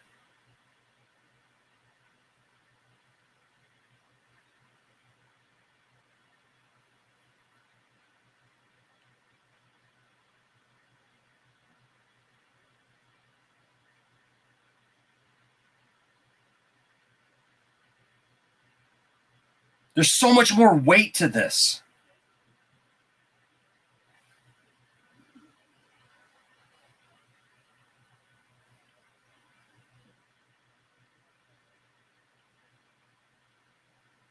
Yeah.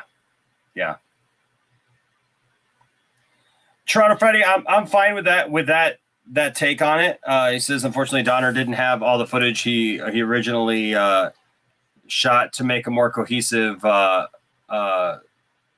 film, and that's fine. But that's why I don't believe that the Donner cut, as it is a superior film, because there's just holes in it. It's missing that.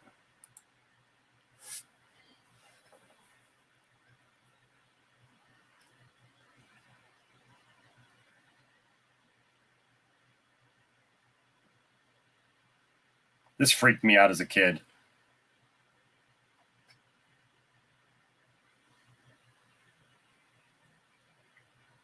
But I like it. You see the essence like leave him.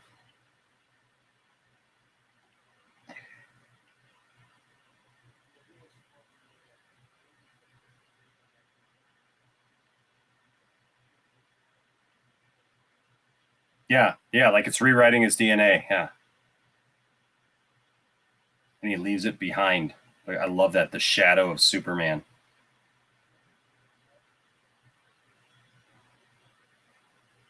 It is weird seeing him leaving a completely different outfit. Yeah, I agree.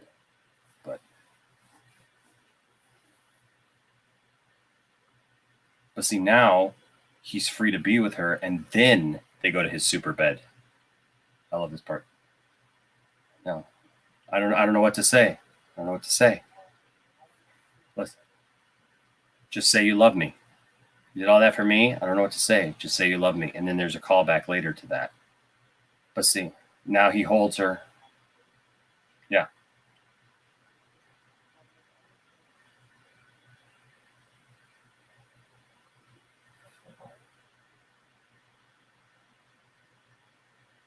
Oh, did he become? Well, it says you must become one of them. So I would think that they changed his DNA to the point where he.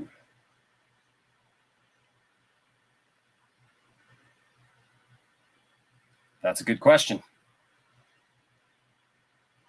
That's a good question. Why does Jason have superpowers? And see, you get to see the super bed. See, and here's the scene right here. Mount Rushmore.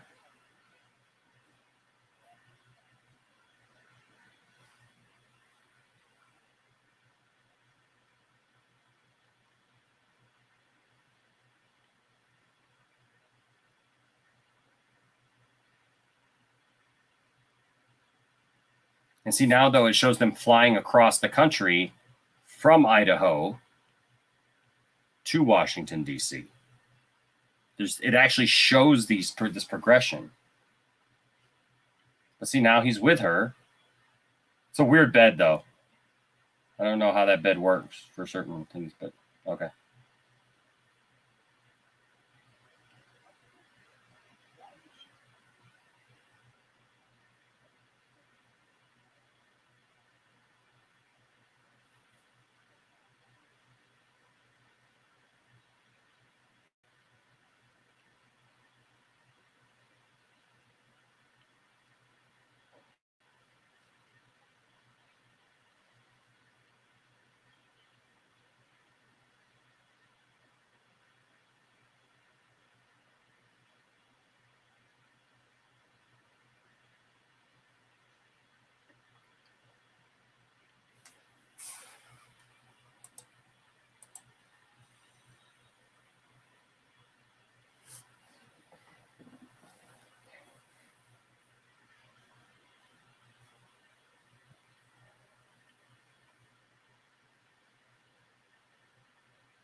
Now feel the gravity of this scene compared to the one that we saw before. They take extra time, TW.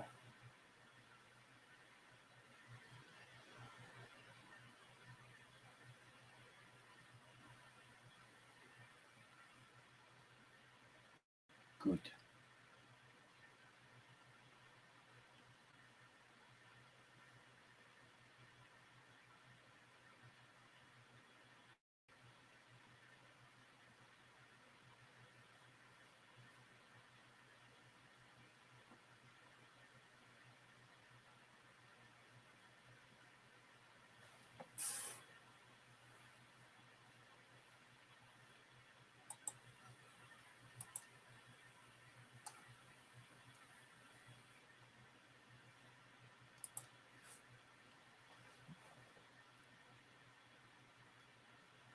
It will. Starting with your own.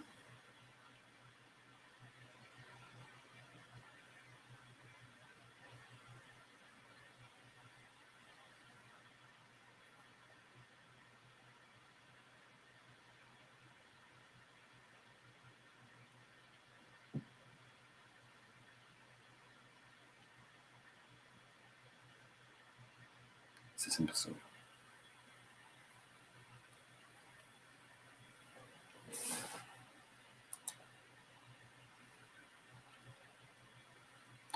Zod.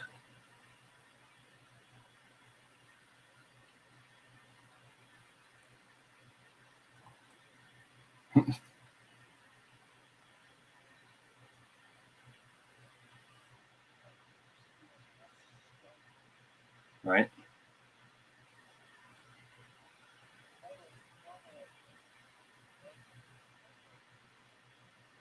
It looks like the one from Superman the movie that we watched last week with the radio control car.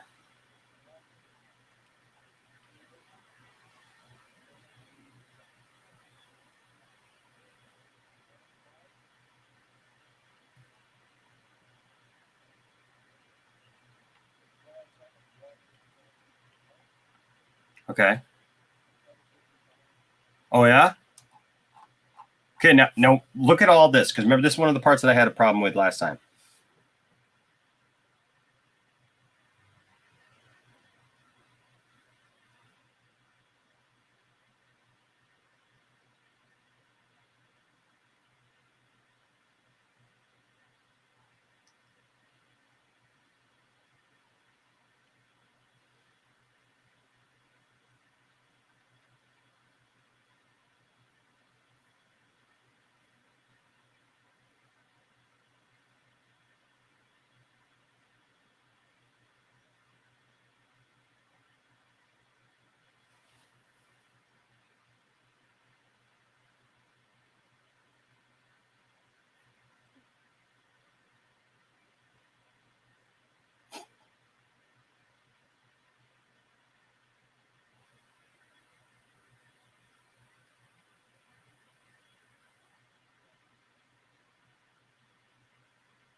But they eliminated half of this conversation.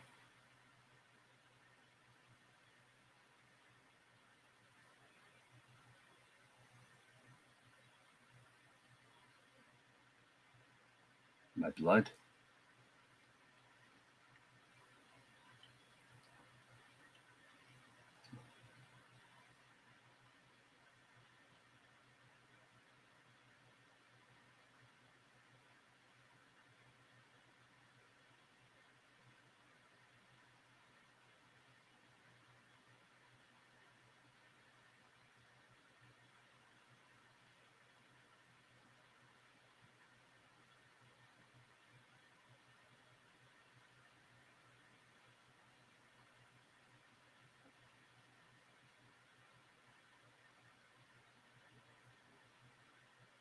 Yeah.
Dude, they absolutely eliminated half the conversation. They eliminated the entire part where he tells him that his seat is in the bathroom.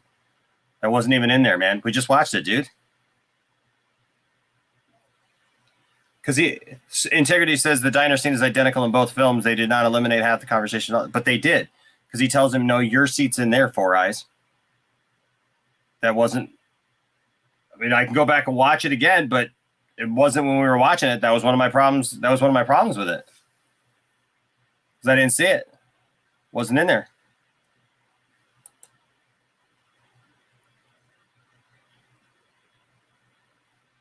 He says, I missed it. I don't remember hearing that. I was sitting right here, man. I don't know. I'll go back and watch it again, but I could have missed it. If I'm wrong, I'm wrong. I like this scene better, though, too. The darkness, the emptiness of the fortress.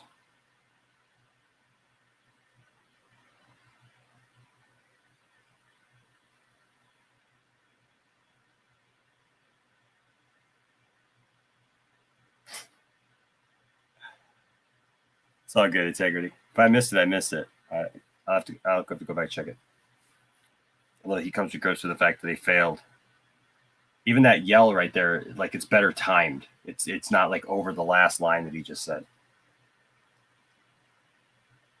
I love that dark green though, that and just that darkness, like that the fortress is just dead.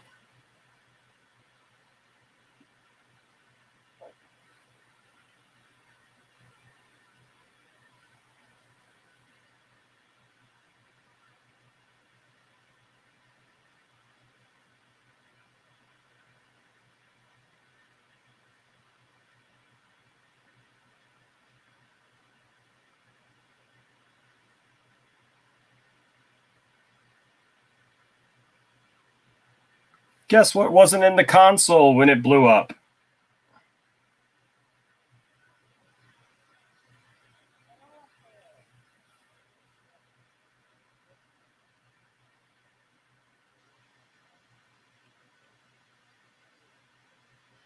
Mm-hmm.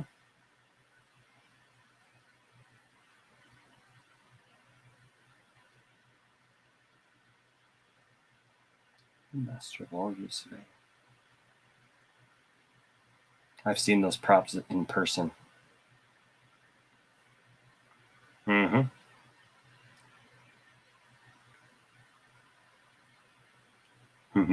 I love this.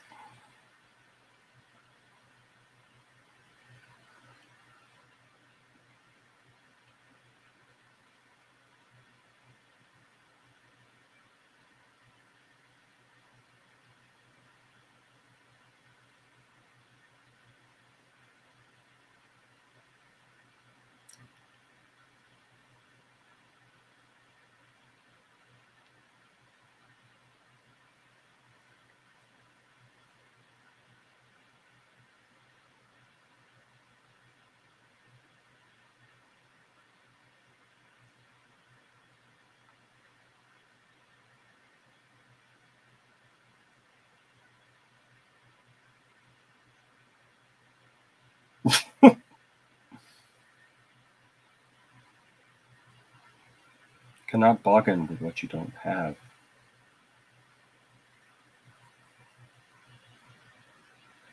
You do not have.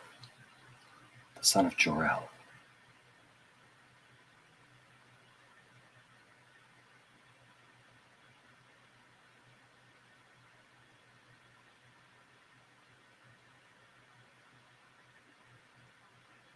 Superman.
Beachfront property.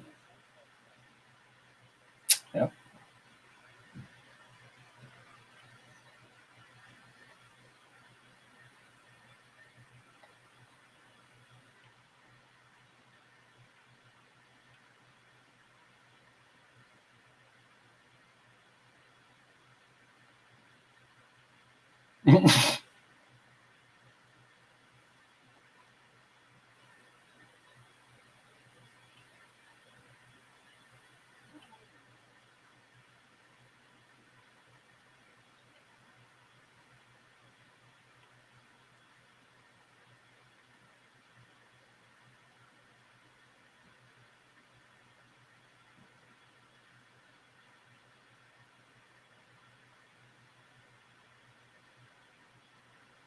I like the music in this scene too better.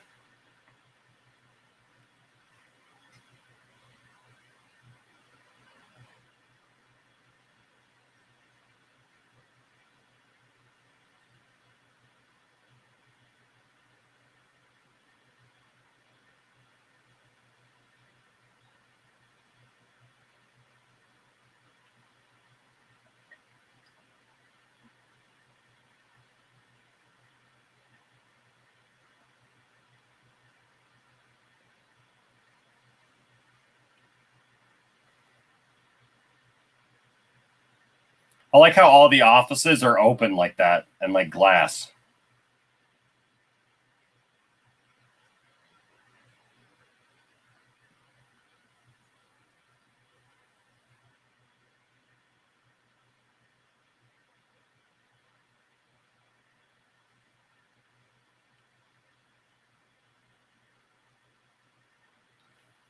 That's why she wants to punch her at the end.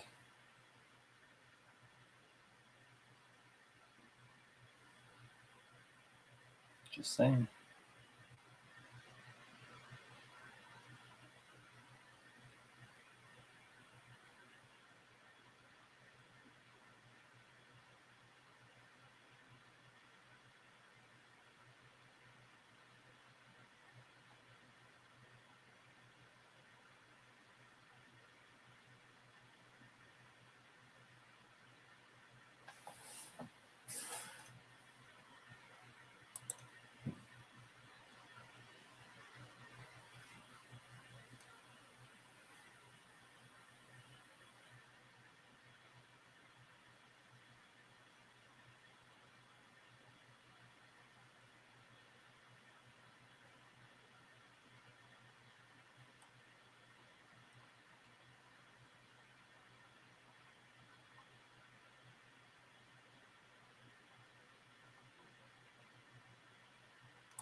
Here it is.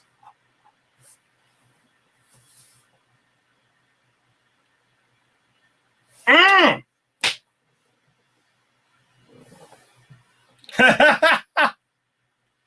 Superman, thank God. Oh, God. Line's just much better. Excuse me, General, would you care to step outside?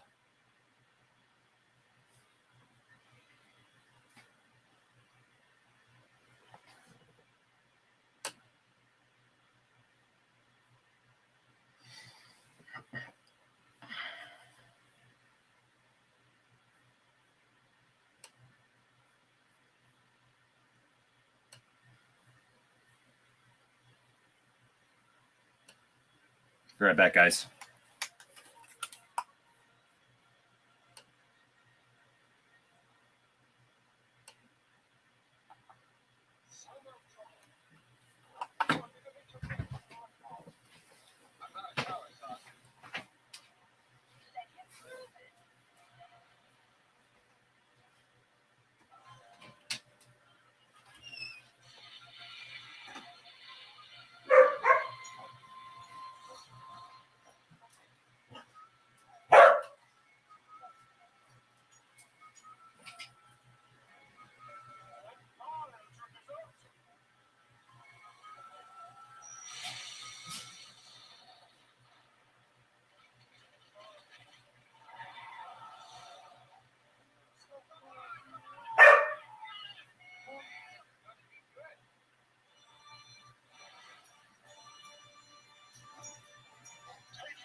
I can see that.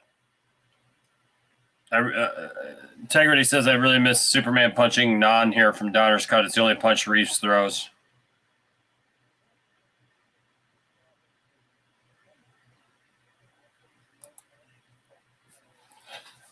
It's true. That's true. Yeah, I agree. We were just talking integrity. We were talking about the consequences from there's no consequence. Yeah, integrity brought that up as well.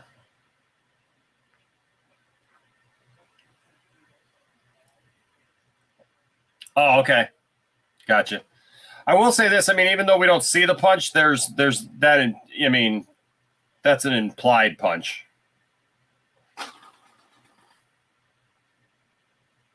You know, because shakes his hand there.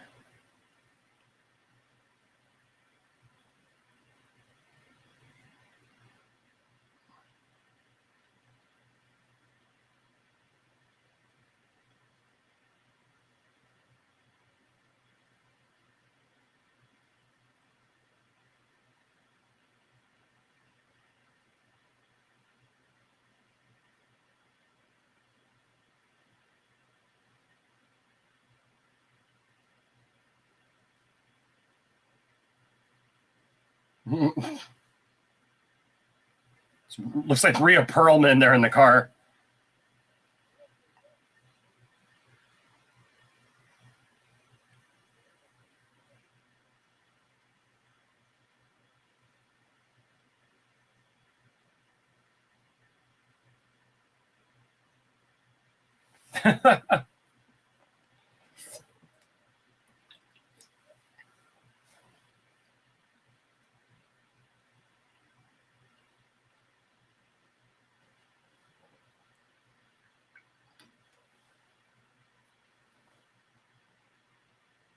Here it comes. No, the people.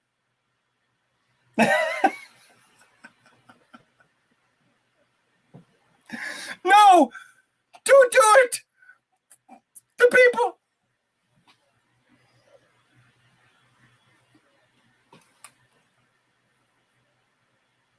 Yes.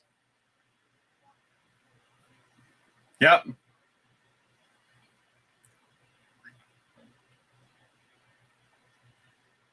What a jerk.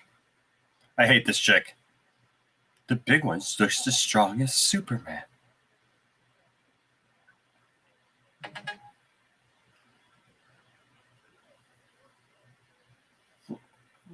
Mm-hmm.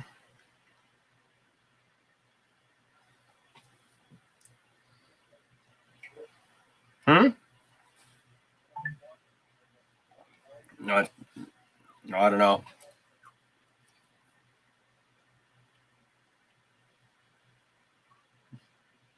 No, Superman couldn't kill him. We can.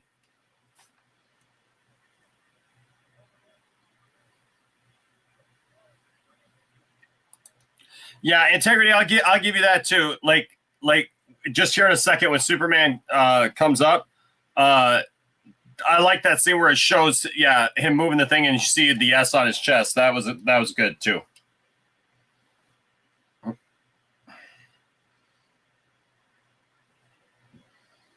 It's a waste of Kentucky Fried Chicken right there.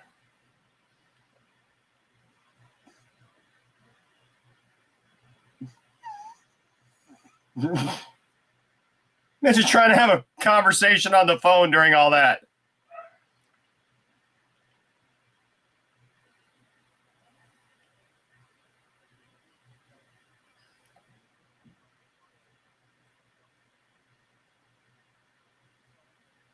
I love that last chick. She goes, my hair, because a piece of her hair came out, and like his hair comes off too, and he's bald. He goes, your hair, what about mine?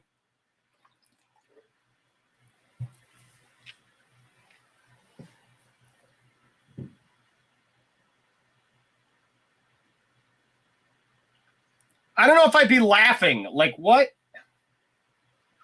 What the heck is in that hole?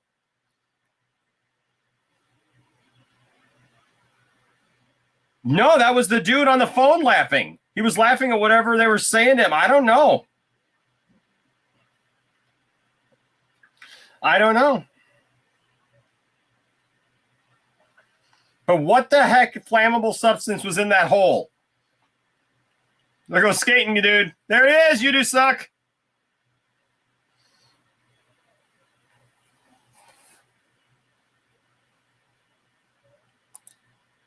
No, it went backwards into the hole.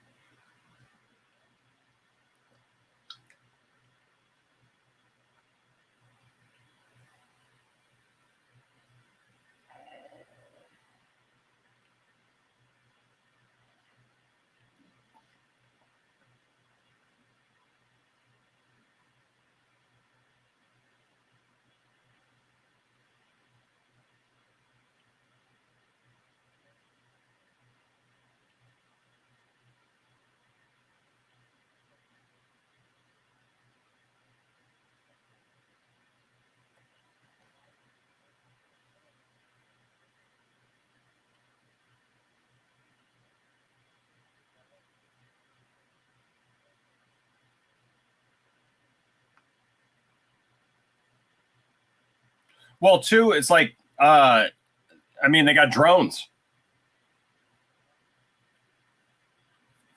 Get much wider shots now.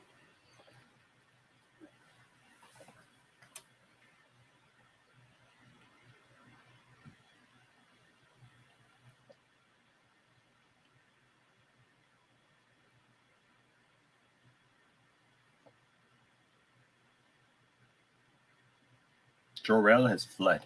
Superman fled. I don't believe you. Kill him. Next time. The next time? Do it again.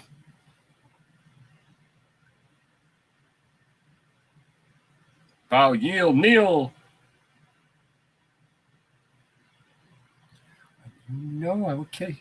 The delivery here is much better. Mm-hmm.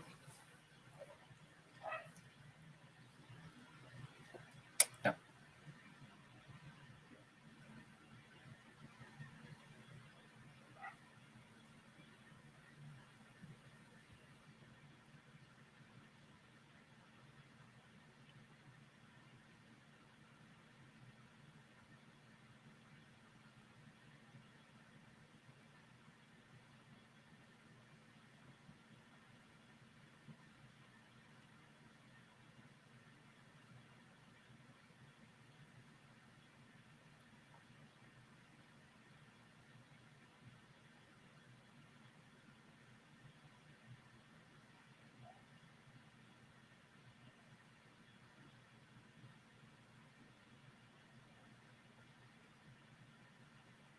Lex is like holding on to Ursa. Right?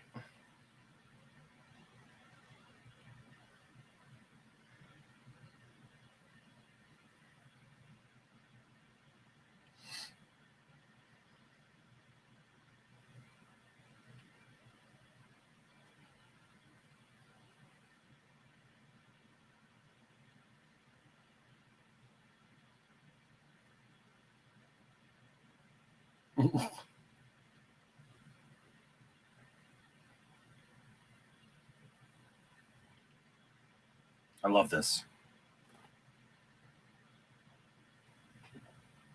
No style at all. I expect. Love that shot.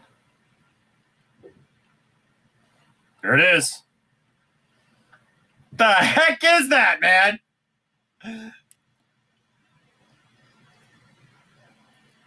Right? Like, what the heck is that?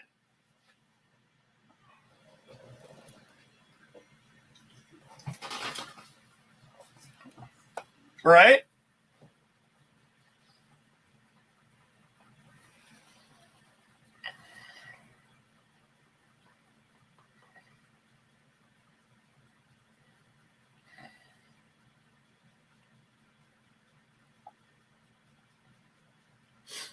Psych him! This is an interesting power.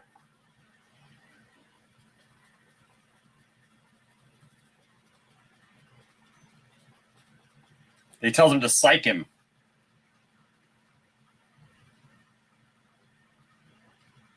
Uh-oh.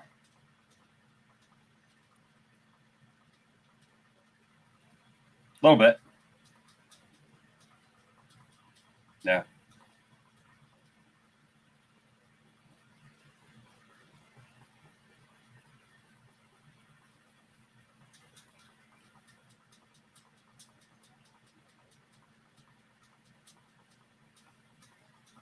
Smallville.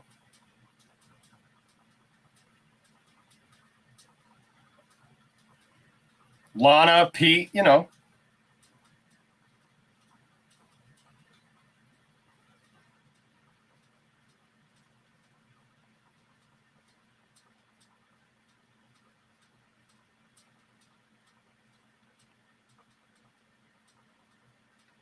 Chris's body language in this ending is much better too. Actually, everybody's is. Forever. Forever.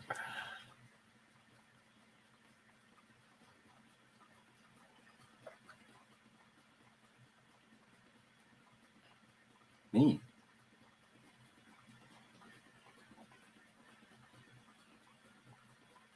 I love these scenes better. These cuts. Love this explanation better.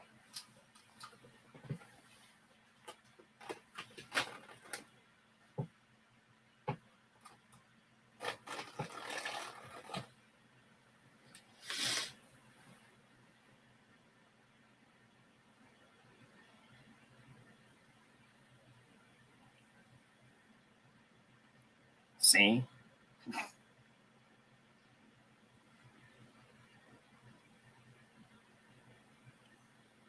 I love that. Love that reaction better. To people like me.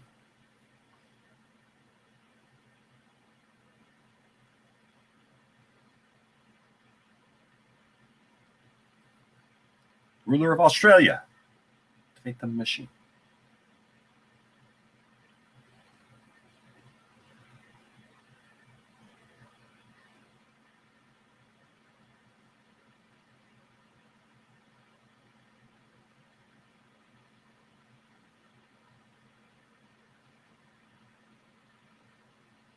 Can I just say too, Margot Kidder, like even though she's crying right here, her makeup is on point. She looks really pretty there.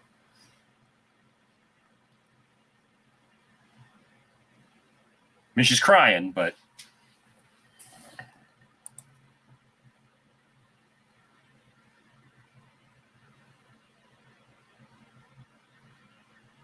no, dude, there's discrepancies there, man. There's different angles there, bro. There's a few discrepancies between that and the original scene, man.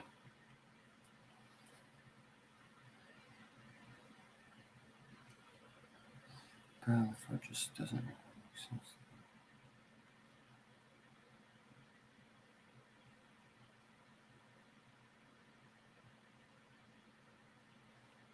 I'm sure integrity. There were people that Superman went to school with that were. I mean, Lana obviously not in Superman 3. We find out, but maybe next week we watch Superman 3 and 4.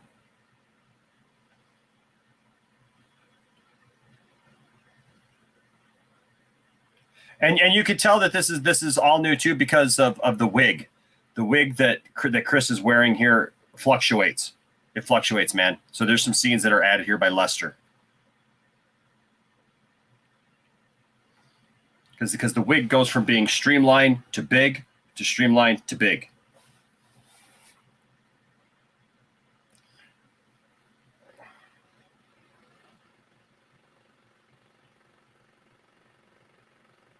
Well, a lot of people didn't think that he wore a wig in this, but I've seen the wig. It's down at the Superman Museum. All of his wigs are down at the Superman Museum.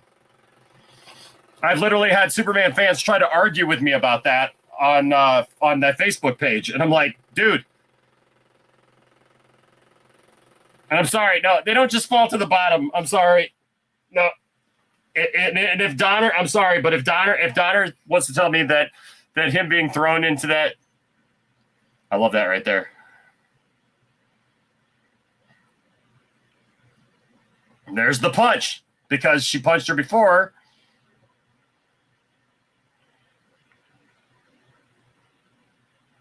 Like, but see, notice like Superman doesn't go round them up right away because they're gone. They've fallen into an abyss. Like seriously, however deep that is, if they're normal humans, okay. Even if we want to say they fall to the floor of, I love that. Too late. I love the framing of that where Superman and Lois are on one side. I love that. But no, even if they're just saying then they're falling like 20 plus feet. They're dead.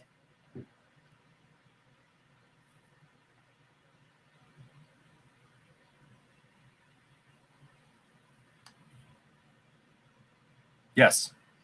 I loved it. Yes. Yeah. I love this right here. I know. This is more touching to me too. There's not a lot of wasted here.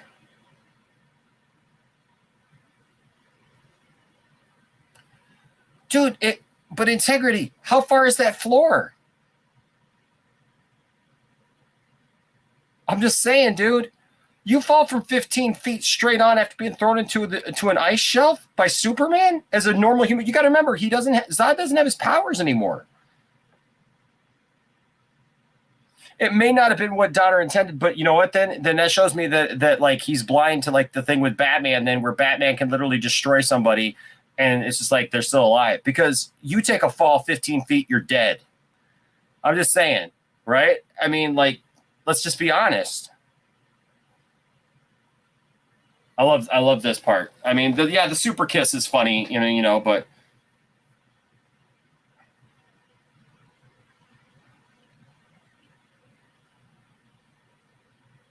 I mean, to each their own. I mean, like if you prefer not to think that they're dead, I mean, but you have to go with the Donner cut version of it then, not the theatrical. I love this scene though, actually.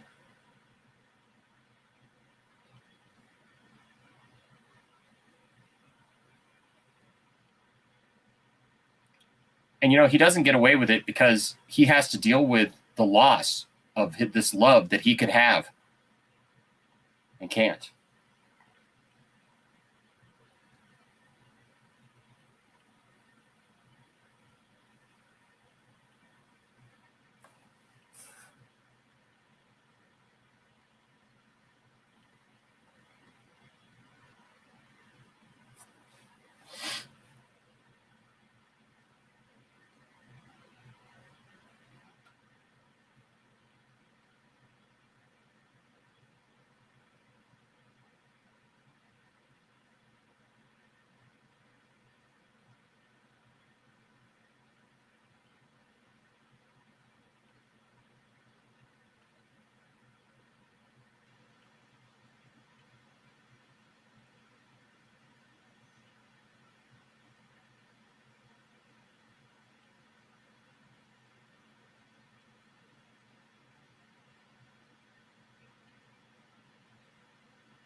Call back.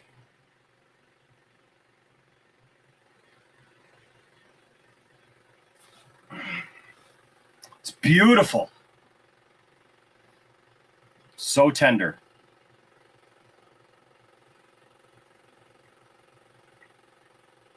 Yep. Superman in a suit.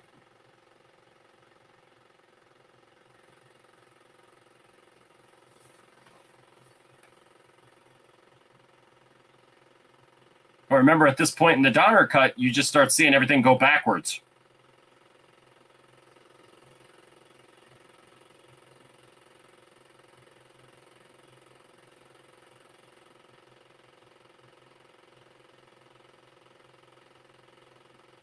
I feel like they could have too. Like, I mean, because they do in the comics.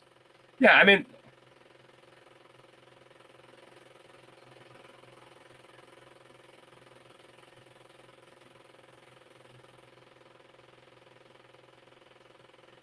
yeah, but not at this point.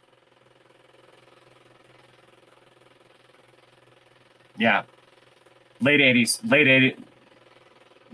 Yeah, it was because it was before the death of Superman. It's late '80s, early '90s.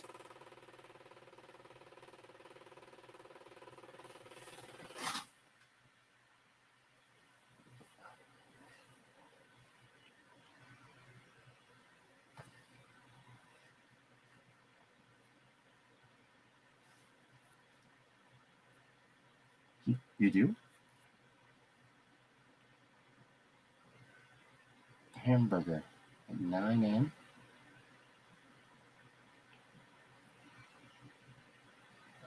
Hold on.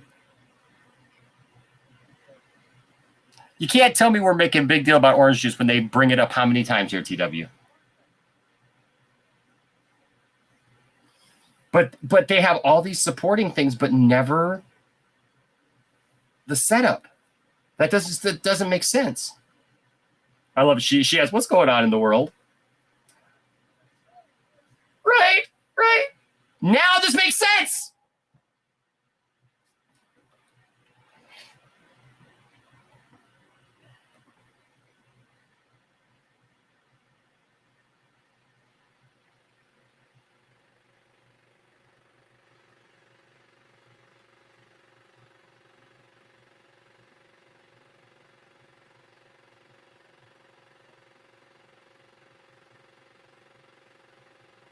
Mm-mm. But integrity, if the Donner cut doesn't care about orange juice, and you correct me if I'm wrong, TW, then why would they keep bringing it up again in the Donner cut? Because they do. They keep talking about that she wants orange juice freshly squeezed, and he goes, "I know, freshly squeezed." Well, why? That's my point about that. But they don't set it up that she wants to be healthy by drinking orange juice.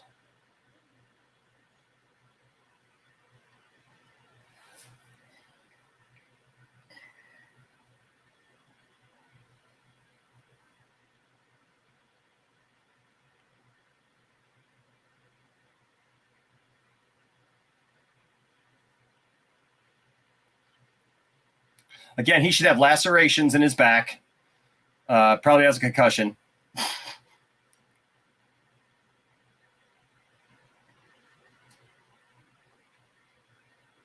See, in the Donner cut, it makes no explanation why he comes in there, or like that he explains it, or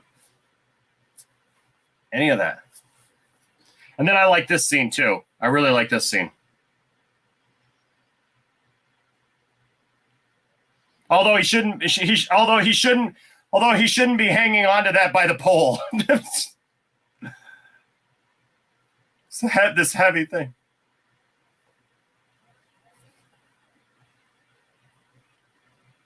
I won't let you down again. Except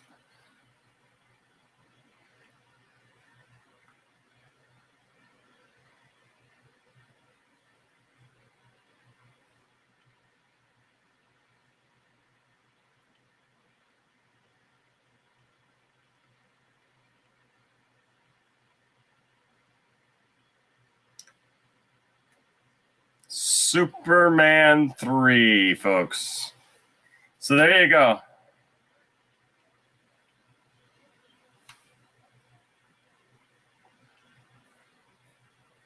What's that? Oh.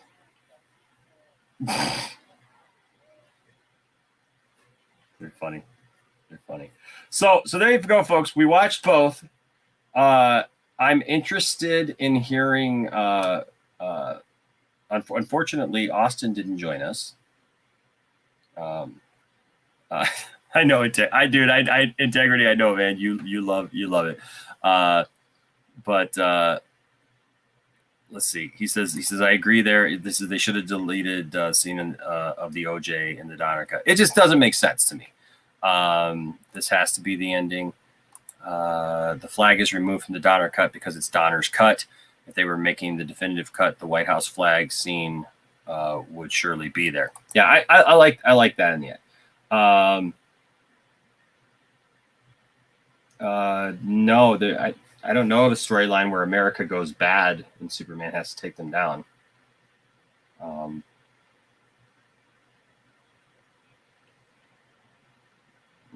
Not that I can think of.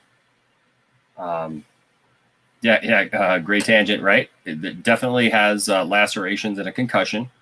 I've had people literally in that Superman group try to argue with me on Facebook that the Superman is totally justified by doing this, by going back and beating up the bully. Look, I get it that the guy was a bully, but I've seen these same people, they get mad at the Man of Steel scene where Superman literally like doesn't do anything to the guy who bullies him and pours the beer over him in Man of Steel, but he goes out and wraps his truck around a couple trees, right? And people are like, well, Superman wouldn't do that, because I've literally seen people say that's really petty of Superman to do that. And I'm going to pull this out so people can hear you. Here's why that ticks me off. In Man of Steel, it's not about what the guy did to Superman. Bingo. It's what the guy did to the girl at the bar for sexually harassing her. Yep. That's why he got all ticked off. And he gave him a chance to leave, and he's like, nope. Well, maybe this will teach you a lesson. Yeah. Well, and the thing is those same people will tell me that that's really petty of Superman. The Superman would never do something so petty. And then I bring up Superman didn't. Look, I don't have a problem. Look, I want to make clear, integrity. Like, I don't. Yeah, I'm not doing Snyder versus Donner stuff. Don't worry, Matt. Don't worry about that. Look, I love both, but I do want to point out, because I think that there's people who honestly, look, I love Christopher Reeve. Christopher Reeve will always be my first Superman. Was what fashioned my love for Superman. Okay, so let me just make that clear. But the problem is there's people just too connected to things. There's people who are too connected to the Snyder version, right? Let's be honest. There's just people who get too connected and they act like nothing else can exist except for the thing that they like. Okay, and that's really my point, integrity, and like everyone listening. But the problem is that like these people who say this about the Snyder cut. Or not even the Snyder cut, Man of Steel, which now I feel like I want to go watch Man of Steel tonight. But they say that about that, but yet but they love this, right? And they tout that this is a great thing that Superman goes back and teaches that bully a lesson.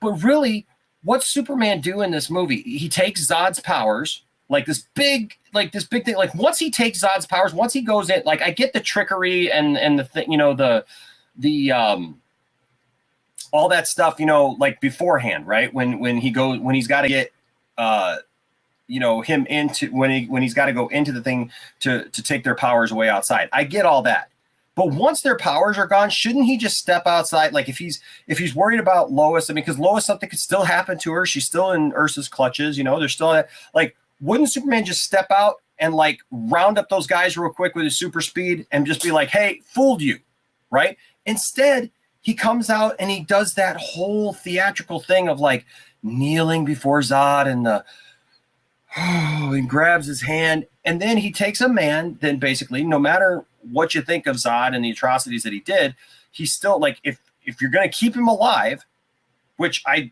don't think Superman should kill him at that point or toss him into an ice shelf, to be honest with you. I mean, there's no point in that. Just tell me that, like, what's the point of Superman throwing Zod into that ice shelf? Like, why? Right? I mean, like, shouldn't he, like, if he's Superman, round them up, take them to jail, or put them in a special jail at the fortress? Instead, he grabs Zod's hand and crushes it into a million pieces. You can't reset that. You have the Man of Steel, Superman, crushing your hand. You hear it. It's just crack, crack, crack, crack, crack, crack, crack, crack. Like, his hand, he's maimed. dude. Like, he ain't coming back from that. That hand ain't coming back, okay?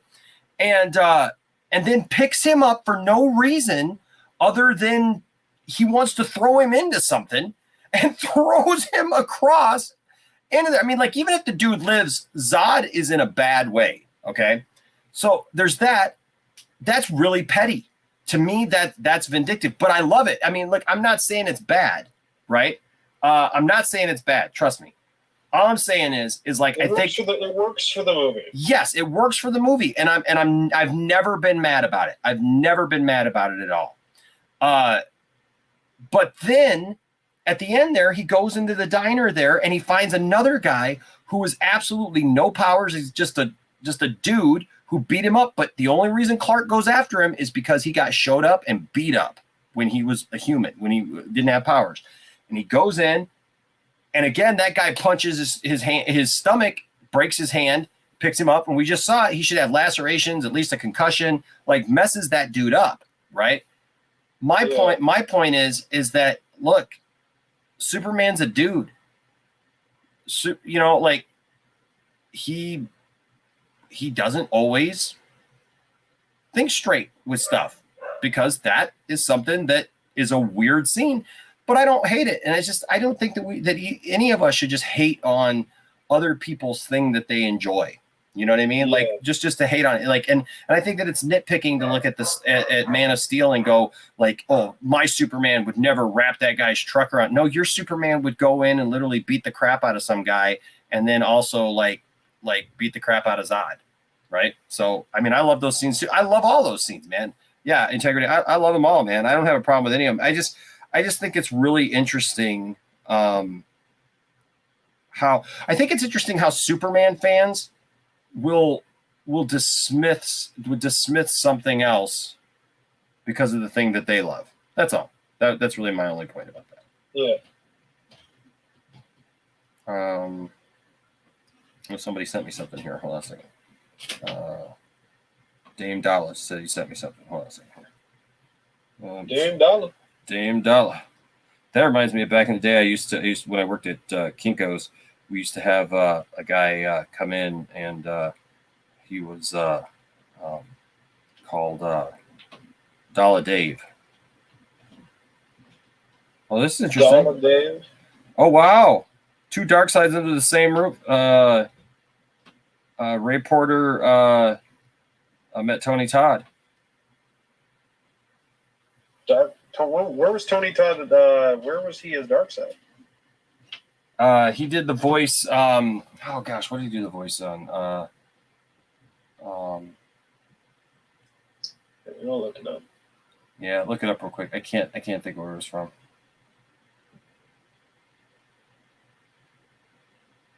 Oh, okay. Justice League Dark Apocalypse War. Yeah. I knew that he did it. I just couldn't remember. I just couldn't remember what it was. I haven't seen it, so I did not know that. That's cool. Dude, that's a great movie. It's a great movie. What is it? Oh, here we go. Gotta love, man, when you got like multiple accounts and people send you stuff like all over the place. Yes. It's like I never know which place to look. All right.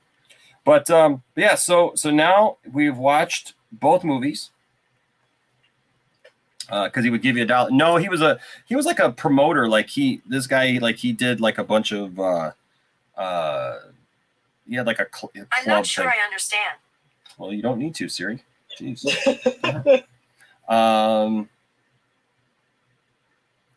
Let's see here. Yeah, it is easy to nitpick like movies and stuff. Yeah. The theme plays when the theme that plays when he crushes Zod's hand is fantastic. Yep. Yep. He exactly. Darkseid's mother. He shows his imperfections like humanity has. But the funny thing is, though, is a lot of the people who don't like Zack Snyder's version will always talk about how they don't like the imperfections, right? But I think that it shows in every incarnation of Superman, Batman, whatever. There's these things. So Richard Lester actually went on to direct Superman 3. So he did direct Superman 3. He did not direct Superman 4. Trying to think. Wise decision. Yeah. Superman 4 was such a mess. We'll talk about that actually when we do. We should do it as a watch party. You had to do it as a 2 cents watch party. Right? Yeah, you almost have to. Yeah, it's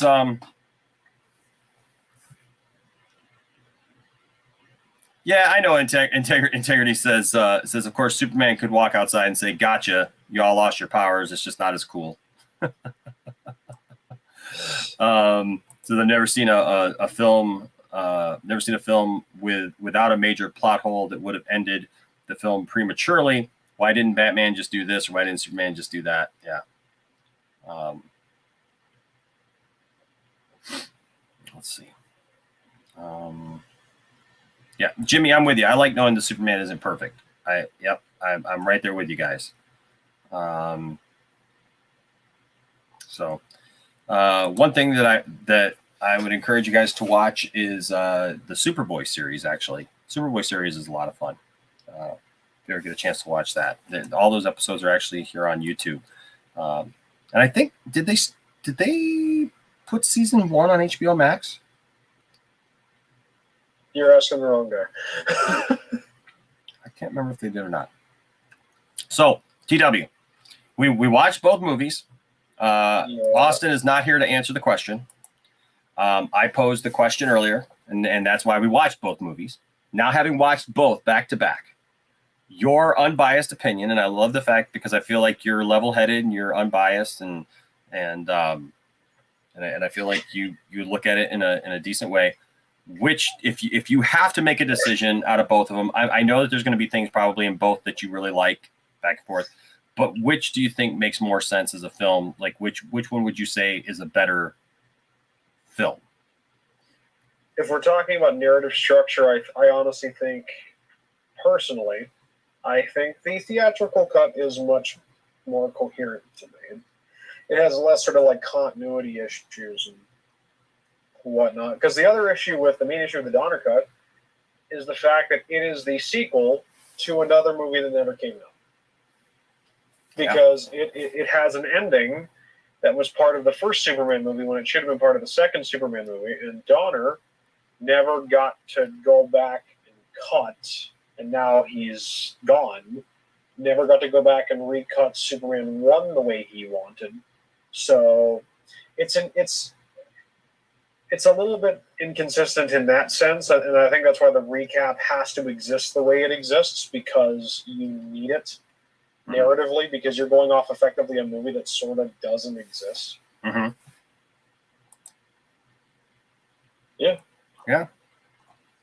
Yeah. I mean, I like the Donner cut for what it is. I look at the Donner cut as an Elseworlds kind of tale. If I'm being honest, that's kind of how I look at it. And I know that a lot of people look at the Donner cut situation as the same as the Snyder cut, but I just don't. Not quite 1-to-1. No. Yeah, I just don't feel like it's the same thing. I it has some similarities. And also one of the major things was A, it was done.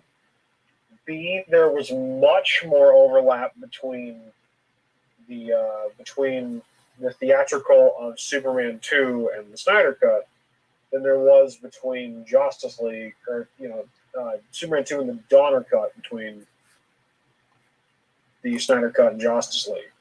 Because those are almost fundamentally different movies. They have different third acts entirely. They have an entire subplot that exists that's completely different. There are situations, I think, that work better, in my opinion, than the theatrical when it comes to changing something from what the original director wanted that just, for me, didn't work in Justice League. Like, for me, I could give or take either or either the scene with the fire or the shooting of the blank. I like them both. I just wish it wasn't a screen test. I wish it was actually filmed to make it a bit more, continuity consistent. But I think that's why it's very difficult to try kind of comparing, because you're not really comparing apples to apples there. Yeah, I think that's all fair. I do. I think that's all fair comparisons, and yeah.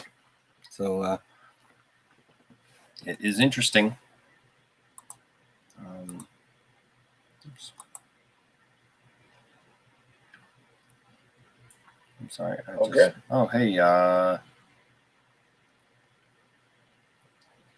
It's like Saffron 77. I don't know how this works on Twitch, to be honest with you. I'm trying to figure out the this thing where with gifts and subscriptions, like on Twitch and so forth. Yeah, and it's because I think it's saying here. I don't know what this means. So this is Saffron 77 sub for 1 month, tier 1. So I think that's something. That's good. Yeah, that's good, right? So that means it's money. It's extra money for you. Is it? Subscriptions are functionally different from YouTube.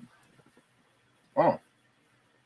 You can subscribe. Hang on, let me flip my VPN over to make sure my price is right. But like, if I wanted to subscribe to you, which directly supports you, including ad-free viewing with limited exceptions, subscriber badges, and you can also create subscriber-only emotes, and you can also create a subscriber-only chat as well if you want to kind of sort of have something limited like that. Mm-hmm. If I wanted to subscribe to you right now, it would cost me. Why is it showing me that? No, because I had to reload the app again because it was the VPN was a little weird. No. Let's see. No, that's not working. But you can subscribe, and it costs you a certain amount a month. So, like, interesting. Let's look how much. Because see, I didn't think that I was eligible for that yet, so I don't know what. Well, apparently you are. Well, you can click subscribe, and so someone gifted a subscription to somebody else for your channel. Oh, okay. I think is how that worked. Okay, that's cool. That's cool. Well, that's awesome. That is very, very cool. I appreciate the love and support on Twitch. One day I'll figure out Twitch a little bit better, and sounds good. And I'll understand it all by and by. So there you go. But hey, guys, so the thing is we got through. We watched both of them. I hope you guys had fun with me today as we watched a couple of movies, and I think it was fun. I love watching these films, man. I just love Superman, and whether or not it's here, whether or not it's Man of Steel. Yes, Superman Redeemed. Go check it out. I'm gonna. Integrity keeps telling me to do this, so free download. It says if you look up Superman Redeemed, it says free download MP4. And so apparently this is a combination for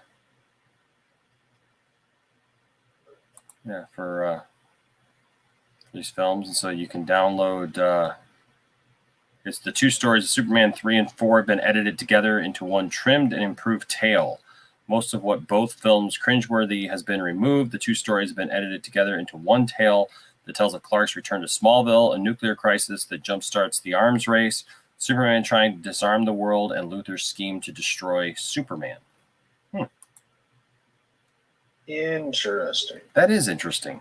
I don't know.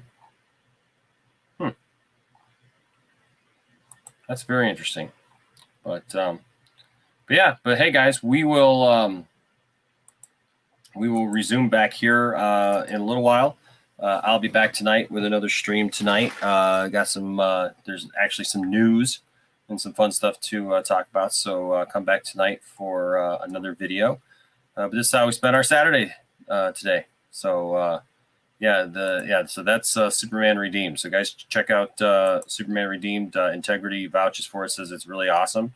And so Yeah. So thank you, Integrity. Thank you, Integrity, for all of your input and your thoughts on these movies. I know Integrity has a version of these films that he's worked on, and so I hope to be able to see that one day. And yeah, for sure. Yeah. So, dude, Anthony Beltre asked if I've watched the Swamp Thing movie. Dude, I did see Swamp Thing. I saw both Swamp Thing movies when I was really young, and I remember watching them. And I mean, I was never really into Swamp Thing that much, but I remember watching them several times when I was a kid, especially the first one. The first one was on HBO, and I just remember watching it. But it's been, gosh, if I'm 45, it's been almost 40 years, if not 40 years. I mean, since I've seen Swamp Thing then, because I was young. I don't remember when those came out, but it was, yeah. And see, this is weird to me. And you tell me what you think about this, TW. So Integrity says here that the Donner Cut is the highest rated Superman film of all time on IMDb. Interesting. I have a feeling, because I do remember that before the Donner Cut came out and was actually a thing, look, people clamored for this, just like people clamored for the Snyder Cut, right? Oh yeah. People clamored for the Donner Cut, man, for a long time. And I remember it being such a thing that they never thought was going to happen, and then they got what they got, right? And so I feel like when I see people who say that they prefer the Donner Cut, like, people can like whatever they like, and I know there's going to be people who just like that, right? But I also feel like there's almost like a like, regardless of if the movie's good or not, like, they just don't like what happened to Richard Donner. And I don't either, because the Salkinds treated Richard Donner like crap. And so, you know, I feel like there's that essence of it as well, where people are not happy about what happened. And, you know, they wanted, you know, justification for Donner. And, you know, and so I feel like that movie probably gets rated higher because of that. I don't know. Maybe. Because I just don't feel that it's I don't feel that it's the best Superman movie, at least, you know, but of course everything's not about me either. So yeah. So, but hey, TW, thank you for joining me for both movies, man. It's good talking to you today, man. It was good. I had a lot of fun, and I'm glad I finally got to, you know, I got to see these movies for the first time in a very long time, so it was good to do a rewatch and to do it with some good people. Absolutely. So that was a lot of fun. Absolutely, man. All right, guys. Well, hey, thanks for joining us today. Appreciate you all for stopping by the lounge, and hopefully we see a lot of you later tonight for some more fun and goodness on a Saturday night. All right. Until next time, I'll just say, hey, treat everybody with respect. Treat everybody with love, and you know what? If they like what you like, or they don't like what you like, doesn't matter.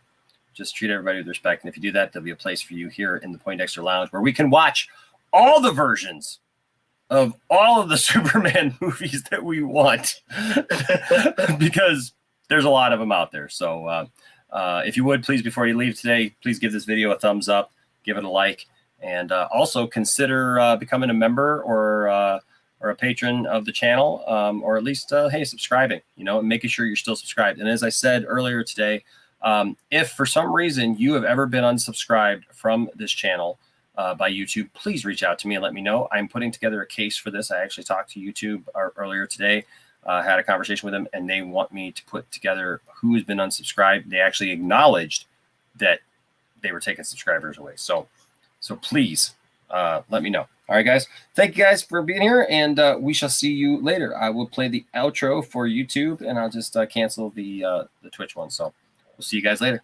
Stay nerdy.